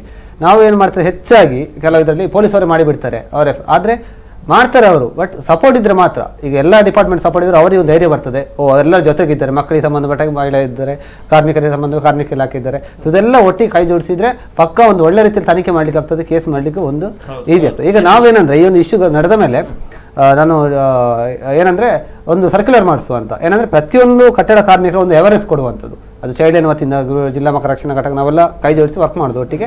ಸೊ ಅಥವಾ ನಾವೆಲ್ಲ ಪೊಲೀಸ್ ಇಲಾಖೆ ಒಟ್ಟಿಗೆ ಸೇರಿ ಒಂದು ಪ್ರತಿ ಕಾರ್ಖಾನೆಗಳಿಗೆ ಹೋಗುವಂಥದ್ದು, ಎವರೆನ್ಸ್ ಹಾಕುವಂಥದ್ದು. ಮತ್ತು ನಮ್ಮದು ಚೈಲ್ಡ್ ಲೈನ್ ಬೋರ್ಡ್ಗಳಿದೆ, 1098 ಬೋರ್ಡ್ಗಳನ್ನು ಅಳವಡಿಸೋದು. ಮತ್ತು ಯಾರೆಲ್ಲ ಕಾರ್ಮಿಕರಿದ್ದಾರೆ, ಸೊ ಅವರು ಮುಖ್ಯವಾಗಿ ಹಿಂದಿ, ಇಲ್ಲಿ ನಮ್ಮಲ್ಲಿ ಏನಂದ್ರೆ ಹಿಂದಿ ಕೊರತೆ ಇದೆ ತುಂಬಾ. ಹಿಂದಿ ಯಾರು ಒಳ್ಳೆ ಎಕ್ಸ್ಪರ್ಟ್ ಇದ್ದಾರೆ, ಕೌನ್ಸಲರ್ಸ್ ಇರ್ಬೋದು, ಅಥವಾ ಏನೆಲ್ಲ ಸಮಸ್ಯೆಗಳಿದೆ ಅದರ ಬಗ್ಗೆ ಒಂದು ಟ್ರೈನಿಂಗ್ ಕೊಡುವಂಥದ್ದು, ಒಂದು ಎವರೆನ್ಸ್ ಪ್ರೋಗ್ರಾಮ್ ಮಾಡುವಂಥ ಒಂದು ಪ್ಲಾನ್ ಅನ್ನು ಈಗ ಮಾಡ್ತಿದ್ದೇವೆ. ಖಂಡಿತ ಅದು ಮುಂದಿನ ದಿನಗಳಲ್ಲಿ ಆಗ್ತದೆ. ಕೊನೆಯದಾಗಿ ಮೇಡಮ್, ತಮ್ಮ ಒಂದು ಆಗ್ರಹ, ತಮ್ಮ ಒಂದು ಫಸ್ಟ್ ಥಿಂಗ್ ಏನಾಗಬೇಕು ಅಂತ ಹೇಳಿದ್ರೆ, ಈಗ ಶಿಕ್ಷೆ ಆಗ್ಬೇಕು ಅವರಿಗೆ, ಆ ಮಗುಗೆ ಆ ಥರ ಮಾಡಿದವ್ರಿಗೆ ಶಿಕ್ಷೆ ಆಗಬೇಕು. ಫಸ್ಟ್ ಥಿಂಗ್ ಇಮಿಡಿಯೇಟ್ ಆಗಬೇಕು. ನೆಕ್ಸ್ಟ್ ಏನು ಮಾಡಬೇಕು, ಎಲ್ಲ ಕಾರ್ಖಾನೆಯವರು ವಿ ಡಿಮಾಂಡ್ ದೆಮ್, ನಮಗೆ ಲಿಸ್ಟ್ ಕೊಡಬೇಕು, ಎಲ್ಲಿಂದ ಬಂದಿದ್ದಾರೆ, ಏನು ಅವರ ಡೀಟೇಲ್ ಅತಾಪತ ಪೂರ್ತಿ ಇರಬೇಕು ಅದರಲ್ಲಿ ಒಂದು. ಆ್ಯಂಡ್ ಅನದರ್ ಒನ್, ನಾನು ಗೌರ್ಮೆಂಟ್ಗೆ ಏನು ಹೇಳೋದು ಅಂದರೆ, ಅವರು ಅವರ ಸ್ಟೇಟಿಂದ ಹೊರಡುವಾಗಲೇ all the details should be with the bus ಅವ್ರ ಹತ್ರ ಇರಬೇಕು. ಇಲ್ಲದ್ರೆ ಟ್ರೈನ್ ಬಂದರೆ ಟ್ರೈನಲ್ಲಿ, ಬಸ್ ಅಂದರೆ ಬಸ್ಸಲ್ಲಿ. ವಿತೌಟ್ ಕಲೆಕ್ಟಿಂಗ್ ದ ಡೀಟೇಲ್ಸ್ ಯಾರನ್ನೂ ಒಳಗಡೆ ಬಿಡಬಾರ್ದು ಸ್ಟೇಟ್ ಒಳಗಡೆ, ಇಟ್ ಎನಿ ಸ್ಟೇಟ್. ದುಬೈನೆಲ್ಲ ಹಾಗೆ 100 ಕಿಲೋಮೀಟರ್ಸ್ ಇನ್ನೊಂದು ಕಡೆಗೆ ಹೋದಾಗ ಅಗೇನ್ ಚೆಕಿಂಗ್ ಇರುತ್ತಂತೆ, ಎವ್ರಿವೇರ್ ಚೆಕಿಂಗ್ ಇದೆ. ಇಲ್ಲಿ ಹಂಗಿಲ್ಲ, ಅದೇ ಪ್ರಾಬ್ಲಮ್ ಆಗಿರೋದು. ಬರುವಾಗಲೇ ಎಲ್ಲ ತಂದ್ಬಿಡಿ ಡೀಟೇಲ್ಸ್. ಬಸ್ಸಿನವ್ರಿಗೆ ಹೇಳಿ, ಕರೆಸಿ ಅವರನ್ನು, ಟ್ರೈನ್ ಅವ್ರಿಗೆ ಹೇಳಿ, let them all collect the details, ಆಮೇಲೆ ಒಳಗೆ ಬಿಡಲಿ ಸ್ಟೇಟ್ ಒಳಗಡೆ. ಪಕ್ಕ ಇರ್ಬೇಕು ಅವ್ರು ಯಾರು ಏನು ಎಂತ ಅಂತ ನಮಗೆ. ಹಂಗೆ ಮಾಡಿದ್ರೆ ಮಾತ್ರ ಇಂಥವೆಲ್ಲ ಸ್ವಲ್ಪ ತಡಿಬಹುದು. ಮತ್ತೆ ಸರ್, ನಮ್ಮ ಡಿಸ್ಟ್ರಿಕ್ಟ್ ಅಲ್ಲಿ ಜಸ್ಟ್ ಹೈಯೆಸ್ಟ್ ನಮ್ಮ ಊರಿನವ್ರಿಗಿಂತ ಜಾಸ್ತಿ ಹೊರಗೆ ಸ್ಟೇಟ್ನವರು ಇದ್ದಾರೆ, ತುಂಬಿ ಹೋಗಿದ್ದಾರೆ. ಯಾಕಂದ್ರೆ ಎಕ್ಸಾಂಪಲ್ ನಾನು ಜಸ್ಟ್ ಹೇಳ್ತಾನೆ, ಈಗ ನಾವು ಸ್ಟೇಟ್ ಬ್ಯಾಂಕ್ ಒಂದು ಮೊಬೈಲ್ ಶಾಪಿಗೆ ಹೋದ್ರೆ ಆಯ್ತು, ಅಲ್ಲಿ ಯಾರು ಬಯ್ಯನವ್ರು ಅಂತ ಹೇಳ್ತೇವೆ, ಹಿಂದಿ ಅವರೇ ತುಂಬಿ ಹೋಗಿದ್ದಾರೆ, ಫುಲ್ಲು ಸೀಟುಗಳು ಹೇಳ್ತಾರೆ, ಅವ್ರು ತುಂಬಿ ಹೋಗಿದ್ದಾರೆ. ಕೆಲಸ ನೋಡಿದ್ರೆ ಆಯ್ತು, ಆ ಫ್ಯಾಕ್ಟ್ರಿಗಳಲ್ಲಿ ಎಲ್ಲ ರಾಜಸ್ಥಾನ್, ಉತ್ತರಾಖಂಡ ಇವರೇ ಇರುವಂಥದ್ದು. ಬೇಕರಿನ ಮಾಡೋದು ಅವರೇ, ಎಬಿಸ್ಮಗಳು ಮಾಡೋದು ಅವರೇ, ಬಟ್ ಕೆಲಸಕ್ಕೆ ಹೈಯೆಸ್ಟ್ ನಂಬರ್ ಇಟ್ಕೊಳ್ತಾರೆ. ಒಂದೇಳು ಯಾಕೆ ನಮ್ಮಲ್ಲಿ ಕೆಲಸ ಇಲ್ವಾ ಸರ್? ಎಷ್ಟೋ ನಿರುದ್ಯೋಗಿ ಇದ್ದಾರೆ ಪಾಪ, ಕೆಲಸ ಇಲ್ಲದೆ ಮಳಿದವರು, ಅವ್ರನ್ನ ಯಾಕೆ ಸೇರಿಸ್ಲಿಕ್ಕೆ ಆಗಲ್ಲ? ಸಂಬಳ ಕೊಡ್ತಾರೆ ಅಂತ ಫಸ್ಟ್ ನಾನು ಹೇಳುದು ಜನರಲ್ ಆಗಿ, ಚೈಲ್ಡ್ ಅಂತ ಹೇಳುದು ಜನರಲ್ ಆಗಿ ಹೇಳುವಂಥದ್ದು, ಫಸ್ಟ್ ಆಪ್ಷನ್ ನಮ್ಮ ಊರಿನವರಿಗೆ ಕೊಡ್ಲಿ.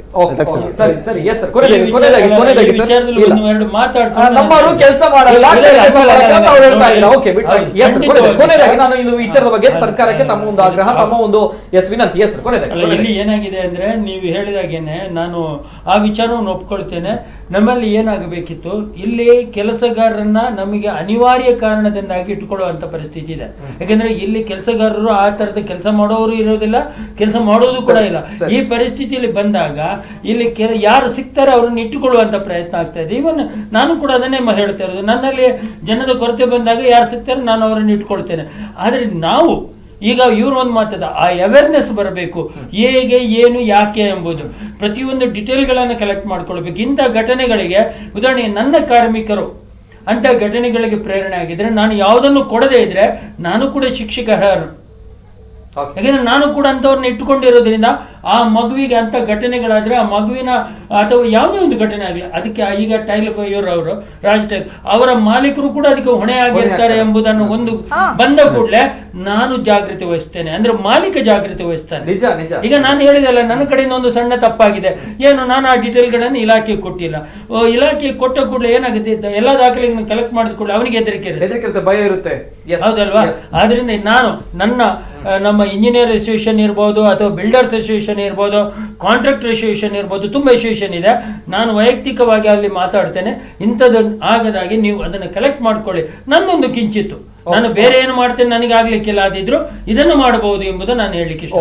Okay, thank you. Yes sir, ಕೊನೆಯದಾಗಿ ದೀಕ್ಷಿತ್ ಅವರು ತಮ್ಮ ಒಂದು ವಿಚಾರ ಕೊನೆಯದಾಗಿ ಈ ಒಂದು ಪ್ರಕರಣದಲ್ಲಿ. Yes sir. ಯಾಕಂದ್ರೆ ಸರ್ ಹೇಳಿದ ಹಾಗೆ ಈ ಒಂದು ಪ್ರಕರಣ ಕಠಿಣ ಶಿಕ್ಷೆ ಆಗ್ಬೇಕು. ಯಾಕಂದ್ರೆ ಇದನ್ನು ನೋಡಿ ಬಾಕಿ ಕಾರ್ಖಾನೆಗಳಲ್ಲಿ ಎಬ್ಯೂಸ್ ಆಗ್ತಾ ಇರ್ಬೋದು, ನಮಗೆ ಗೊತ್ತಿಲ್ಲ, ಅಥವಾ ಈಗ ಹೆದರಿ ಸ್ಟಾಪ್ ಆಗಿರ್ಬೋದು, ಅಥವಾ ಕೆಲವರಲ್ಲಿ ಓಡಿ ಹೋಗಿರ್ಬೋದು ಎಬ್ಯೂಸ್ ಮಾಡಿ. ಹೇಳಲಿಕ್ಕೆ ಬರೋದು ಆಗ್ತದೆ ಇಲ್ವಾ ಅಂತ, ಅವರಿಗೆ ಇದು ಹೆದರಿಕೆ ಕೂತ್ಕೊಳ್ಬೇಕು.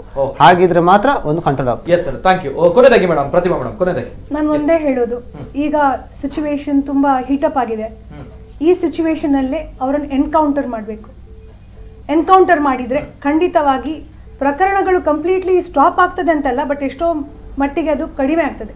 So police has a chance to tackle this. ಯಾಕೆಂದ್ರೆ ಈ ಕಾರ್ಮಿಕ ಈ ಲೇಬರ್ಸ್ ಯಾರಿದ್ದಾರೆ, ಈ ಫ್ಯಾಮಿಲಿ ಏನಿದೆ, ನಾನು ಹೇಳಿದಾಗೆ they will not stay back here. ಅವ್ರಿಗೆ 5-10 ಸಾವಿರ ರೂಪಾಯಿ ಕೊಟ್ಟ ಕೂಡಲೇ ಅವ್ರು ಮುಚ್ಕೊಂಡು ಸೀದಾ ಹೋಗ್ತಾರೆ. ಒಂದು ಮಗು ಸತ್ತಿದ್ದು ನನ್ನ ಲೆಕ್ಕದಲ್ಲಿ ನಾನು ವಿಡಿಯೋಸ್ ಎಲ್ಲ ನೋಡಿದೆ. That mother is not very much. ಇವತ್ತು ನಮ್ಮವರೆಲ್ಲ ಹೋಗಿದ್ದಾರೆ, ನಮ್ಮವರೆಲ್ಲ ಹೋಗಿದ್ರು, but I so the reaction is not great. It looks like as if next week ಅವ್ರು ಹೋಗ್ತಾರೆ ಇಲ್ಲಿಂದ ಹೋದ್ರೆ ಇವರಿಗೆ ಏನು ಅಲ್ಲಿ ಕೇಸ್ ನಿಲ್ಲುವುದಿಲ್ಲ. ಕೇಸ್ ನಿಲ್ಲಿಲ್ಲ ಅಂತಾದ್ರೆ ನಾವೀಗ ಫೋರ್ಸ್ ಮಾಡ್ಕೊಂಡು ಈಗ ಅವ್ರಿಗೆ ಎಷ್ಟೋ ಸಪೋರ್ಟ್ ಮಾಡ್ಬೋದು, ಏನೋ ಮಾಡ್ಬೋದು, ಮನೆ ಮಾಡಿ ಕೊಡ್ಬೋದು, ಏನೋ ಮಾಡ್ಬೋದು. ಬಟ್ ಅವರಲ್ಲಿ ಆ ಸ್ಟ್ಯಾಂಡ್ ಇಲ್ಲ ಅಂತಾದ್ಮೇಲೆ ಯಾರಿಗೇನು ಮಾಡ್ಲಿಕ್ಕೆ ಆಗುದಿಲ್ಲ. ಬಟ್ ಈ ಸಂದರ್ಭದಲ್ಲಿ ನಾವು ಜನಸಾಮಾನ್ಯರು, ಮಂಗಳೂರಿನ ಪ್ರಜೆಗಳು, ನಾನು ಇಷ್ಟೇ ಹೇಳ್ಕೊಳ್ಳೋದು, ನಾವು ಈ ಕೇಸ್ನ ಬಗ್ಗೆ ವಾಯ್ಸ್ ಔಟ್ ಮಾಡುವ. ನಾವು ವಾಯ್ಸ್ ಔಟ್ ಮಾಡಿದರೆ, ನಾವು ಲೋಕಲ್ಸ್ ವಾಯ್ಸ್ ಔಟ್ ಮಾಡಿದರೆ ಖಂಡಿತವಾಗಿ ಇದಕ್ಕೆ ಏನಾದರೂ ಒಂದು ಸೊಲ್ಯೂಷನ್ ಅನ್ನೋದು ಸಿಗುತ್ತೆ. ನೆಕ್ಸ್ಟ್ ಟೈಮ್ ಇಂಥ ಪ್ರಕರಣ ನಮ್ಮ ಊರಲ್ಲಿ ಆಗಲ್ಲ. ಅದೇ ರೀತಿ ಪೊಲೀಸ್ ಇಲಾಖೆಯವರಿಗೆ ತುಂಬಾನೇ ಜವಾಬ್ದಾರಿ ಇದೆ. ಯಾರು ಯಾವುದೋ ಊರಿಂದ ಬರ್ತಾ ಇದ್ದಾರೆ ಅಂತ ಆದ್ರೆ ಅವರ ಡೀಟೇಲ್ಸ್ಗಳು ಇವರು ಕಲೆಕ್ಟ್ ಮಾಡಿ ಇಟ್ಕೊಳ್ಬೇಕು. ಖಂಡಿತವಾಗಿ ಕ್ರೈಮ್ ಅನ್ನು ನಾವು ಆದಷ್ಟು ತಡೆಗಟ್ಟಬಹುದು. ಮೋರೋವರ್ ರೂಲಿಂಗ್ ಪಾರ್ಟೀಸ್ ಬಿಜೆಪಿ ಅದಕ್ಕೆ ಅವ್ರು ಸ್ಟ್ರೈಕ್ ಬರ್ಬೇಕಂತ ಇಲ್ಲ. They will take every action. I know. I think we should not talk of politics here. No. That's what they said ಅವಾಗ್ಲೇ. ಅವ್ರು ಬಂದಿಲ್ಲ, ಇವ್ರು ಬಂದಿಲ್ಲ ಅಂತ. Everybody has to come forward. Whatever ruling ಇರಲಿ, opposition ಇರಲಿ, people have to come forward and talk. No, of course. ಏನು ಗೊತ್ತಾ, ಏನು ಮಾಡಬೇಕಂತ ಇಲ್ಲ. ಒಂದು ಸ್ಟೇಟ್ಮೆಂಟ್ ಕೊಡಬೇಕು. ರೂಲಿಂಗ್ ಇರಲಿ, ಆಪೋಸಿಷನ್ ಅಂತ ಹೇಳ್ಬೇಕಷ್ಟೇ. ಈ ಬಗ್ಗೆ ಅವರು ವಹಿಸಿರುವಂತಹ ಜಾಣ ಕುರುಡು ಏನಿದೆ, ಅವರು ವಹಿಸಿರುವ ಮೌನ ಅನ್ನುವಂತಹ ಒಂದು ಡ್ರಾಮಾ ಏನಿದೆ, ಇದು ತುಂಬಾ ದೊಡ್ಡ ಮಟ್ಟದಲ್ಲಿ ಹಾನಿಯನ್ನ ಉಂಟು ಮಾಡುತ್ತೆ ಅನ್ನುವಂಥದ್ದು. ಸ್ವಲ್ಪ ಒಂದು ಮಾತುಗಳನ್ನ Why not at all, Nitin? I'm here, no. I'm from BJP. I'm here, no. ನಂಗೊತ್ತಿಲ್ಲ. I am not come here as a representative of Congress. I have come as a woman here. No, whatever it is, we do. ನಮ್ಗೆ ಜನಪ್ರತಿನಿಧಿಗಳು ಯಾರಾದ್ರೂ ಮಾತಾಡಬಹುದಿತ್ತು ಅನ್ನುವಂತಹ ವಿಚಾರಗಳ ಬಗ್ಗೆ ಜನರು ಕೂಡ ಮಾತಾಡ್ತಿದ್ದಾರೆ. ಆ ವಿಚಾರದಲ್ಲಿ ನಾನು ಕೇಳಿದ್ದೇನೆ.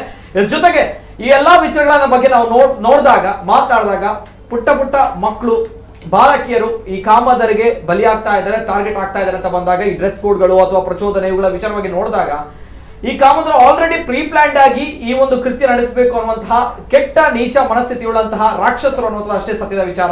ಹಾಗಾಗಿ ಈ ರಾಕ್ಷಸರಿಗೆ ರಾಕ್ಷಸರ ರೀತಿಯಲ್ಲಿ ಶಿಕ್ಷೆಯನ್ನ ಕೊಡಬೇಕು ಅನ್ನುವಂಥದ್ದು ಜನರು ಹೇಳುವಂತಹ ಒಂದು ಆಗ್ರಹ, ಜೊತೆಗೆ ಅವರ ವಿನಂತಿಯು ಕೂಡ ಹೌದು, ಜೊತೆಗೆ ಅವರ ಆಕ್ರೋಶವೂ ಕೂಡ ಹೌದು. ಪ್ರತಿಯೊಬ್ರು ಕೂಡ ಹೇಳುವಂಥದ್ದು, ಒಬ್ರು ಇವರನ್ನ ಎನ್ಕೌಂಟರ್ ಮಾಡಿ ಅಂತ ಹೇಳಿದ್ರೆ, ಇನ್ನು ಕೆಲವರು ಇವರನ್ನ ಗಲ್ಲಿಗೇರಿಸಿ ಅಂತ ಹೇಳಿದ್ರೆ, ಇನ್ನು ಕೆಲವರು ಇವರನ್ನ ಸಾರ್ವಜನಿಕರಿಗೆ ಕೊಡಿ, ನಾವುಗಳು ಶಿಕ್ಷೆ ಕೊಡ್ತೇವೆ ಅನ್ನುವಂತಹ ವಿಚಾರಗಳು. ಇದರ ನಡುವೆ ಆ ಒಂದು ಬೇರೆ ಹೊರ ರಾಜ್ಯದಿಂದ ಬಂದಿರುವಂತಹ ಕುಟುಂಬ, ಆ ಕುಟುಂಬದಿಂದ ಇನ್ನೂ ಕೂಡ ಈ ಲೋಕ ಅಂದ್ರೆ ಏನು, ಈ ಜಗತ್ತು ಅಂತ ಅಂದ್ರೆ ಏನು ಅನ್ನುವಂಥದ್ದು ಕಾಣದಂತಹ ಒಂದು ಪುಟ್ಟ ಮಗು ಬಲಿಯಾಗಿರುವಂಥದ್ದು ಮನುಷ್ಯನ ಈ ಸಣ್ಣತನದ ಕೆಟ್ಟ ನೀಚ ಸ್ವಭಾವಕ್ಕೆ ನಮ್ಮ ಕಣ್ಣ ಮುಂದಿರುವಂತಹ ದುರ್ಘಟನೆ, ಜೊತೆಗೆ ಹೊಯ್ಗೆ ಬೈಸರಲ್ಲಿ ನಡೆದಿರುವಂತಹ ಒಂದು ಘಟನೆ ಕೂಡ, ಬಂಟ್ವಾಳದಲ್ಲಿ ನಡೆದಿರುವಂತಹ ಘಟನೆ ಕೂಡ, ಇದೆಲ್ಲವೂ ಕೂಡ ನೋಡಿದಾಗ ನನಗೆ ಈ ಚರ್ಚೆಗಳ ಹೊರತಾಗಿ ನಾನು ಮಾತನಾಡೋದು ಕೂಡ ಯಾಕೆ ಈ ರೀತಿ ಆಗುತ್ತೆ ಅನ್ನೋದು ಗೊತ್ತಿಲ್ಲ. ದೊಡ್ಡ ಮಟ್ಟದ ಪ್ರಶ್ನೆ, ಅನೇಕ ವಿಚಾರಗಳನ್ನ ಚರ್ಚೆಗಳನ್ನ ಮಾಡಬಹುದಾದ್ರೆ ಉತ್ತರ ಸಿಗಲ್ಲ ಅನ್ನುವಂಥದ್ದು. ಎಲ್ಲಿ ಉತ್ತರ ಸಿಗುತ್ತೆ ಅಂತ ಬಂದಾಗ ನಾನು ಕಮೆಂಟ್ ಗಳನ್ನ ಓದ್ತಾ ಇದ್ದೆ ಸೋಷಿಯಲ್ ಮೀಡಿಯಾಗಳಲ್ಲಿ, ಅನೇಕ ಜನರು ಕಮೆಂಟ್ಸ್ ಗಳನ್ನ ಹಾಕ್ತಾ ಇದ್ರು.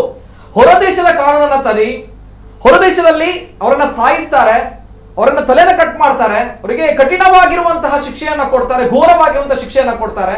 ಹಾಗೆ ಮಾಡಿದ್ರೆ ಮಾತ್ರ ಈ ಒಂದು ಸಮಸ್ಯೆ ಅಥವಾ ಈ ಒಂದು ನೀಚತನ, ಈ ಒಂದು ಕಾಮಂದತನ ಅನ್ನುವಂಥದ್ದು ಏನಿದೆ ಕಡಿಮೆ ಆಗಬಹುದು ಅನ್ನುವಂಥದ್ದು ಒಂದು ಭರವಸೆ, ನಂಬಿಕೆಯೂ ಕೂಡ. ಯಾಕಂದ್ರೆ ಬೇರೆ ವಿಧಿ ಇಲ್ಲ ಅನ್ನುವಂಥದ್ದು ಕಾಣುತ್ತೆ. ನಾವು ಎಷ್ಟೇ ಚರ್ಚೆಗಳನ್ನ ಮಾಡಬಹುದು ಅಥವಾ ಎಷ್ಟೇ ಜನರು ಕ್ಯಾಂಡಲ್ಗಳನ್ನ ಹೊತ್ತಿಸಬಹುದು, ಪ್ರತಿಭಟನೆಗಳನ್ನ ಮಾಡಬಹುದು, ಏನ್ ಬೇಕಾದ್ರೂ ಮಾಡಬಹುದು. ಯಾವಾಗ ಕೊನೆ ಅಂತ ಬಂದಾಗ ಕಠಿಣವಾಗಿರುವಂತಹ ಶಿಕ್ಷೆ. ಎಸ್, ಭಾರತ ಪ್ರಜಾಪ್ರಭುತ್ವ ವ್ಯವಸ್ಥೆ, ಸಂವಿಧಾನ ನಮ್ಗೆ ಕೊಟ್ಟಿರುವಂತಹ ಅದ್ಭುತವಾಗಿರುವಂತಹ ವ್ಯವಸ್ಥೆ ಇದೆ. ಆದ್ರೆ ನಾವು ಇದರಲ್ಲೇ ಸೋಲ್ತಾ ಇದ್ದೇವೆ. ಇದೇ ನಮ್ಗೆ ತುಂಬಾ ದೊಡ್ಡ ಮಟ್ಟದಲ್ಲಿ ಮುಳುವಾಗ್ತಾ ಇದೆ. ಇದು ಬದಲಾಗಬೇಕು ಅನ್ನೋದು ನಮ್ಮ ಕಳಕಳಿ ಕೂಡ ಹೌದು. ಎಸ್, ಧನ್ಯವಾದಗಳು. ಇವತ್ತಿನ ನಮ್ಮ ಕಾರ್ಯಕ್ರಮದಲ್ಲಿ ಜಾಯ್ನ್ ಆಗಿರುವಂತಹ ಅತಿಥಿಗಳು ದೀಕ್ಷಿತ್ ಅವರು, ಧರ್ಮೇಂದ್ರ ಅವರು, ಆಶಾ ಜಗದೀಶ್ ಅವರು, ಪ್ರತಿಭಾ ಕುಳಾಯ್ ಅವರು. Thank you, 4 of you. ಕೊನೆಯದಾಗಿ ಹೇಳುವಂಥದ್ದು ಇಷ್ಟೇ, ಆ ಒಂದು ಬಾಲಕಿಯ ಆತ್ಮಕ್ಕೆ ಶಾಂತಿ ಸಿಗ್ಲಿ ಅನ್ನುವಂಥದ್ದು ಈ ಮೂಲಕ ನಾನು ಕೇಳ್ಕೊಳ್ತಾನೆ. ಧನ್ಯವಾದ. ಎಲ್ಲೇ ಮೀರಿದಂತಹ ಮುಸಲ್ಮಾನರನ್ನು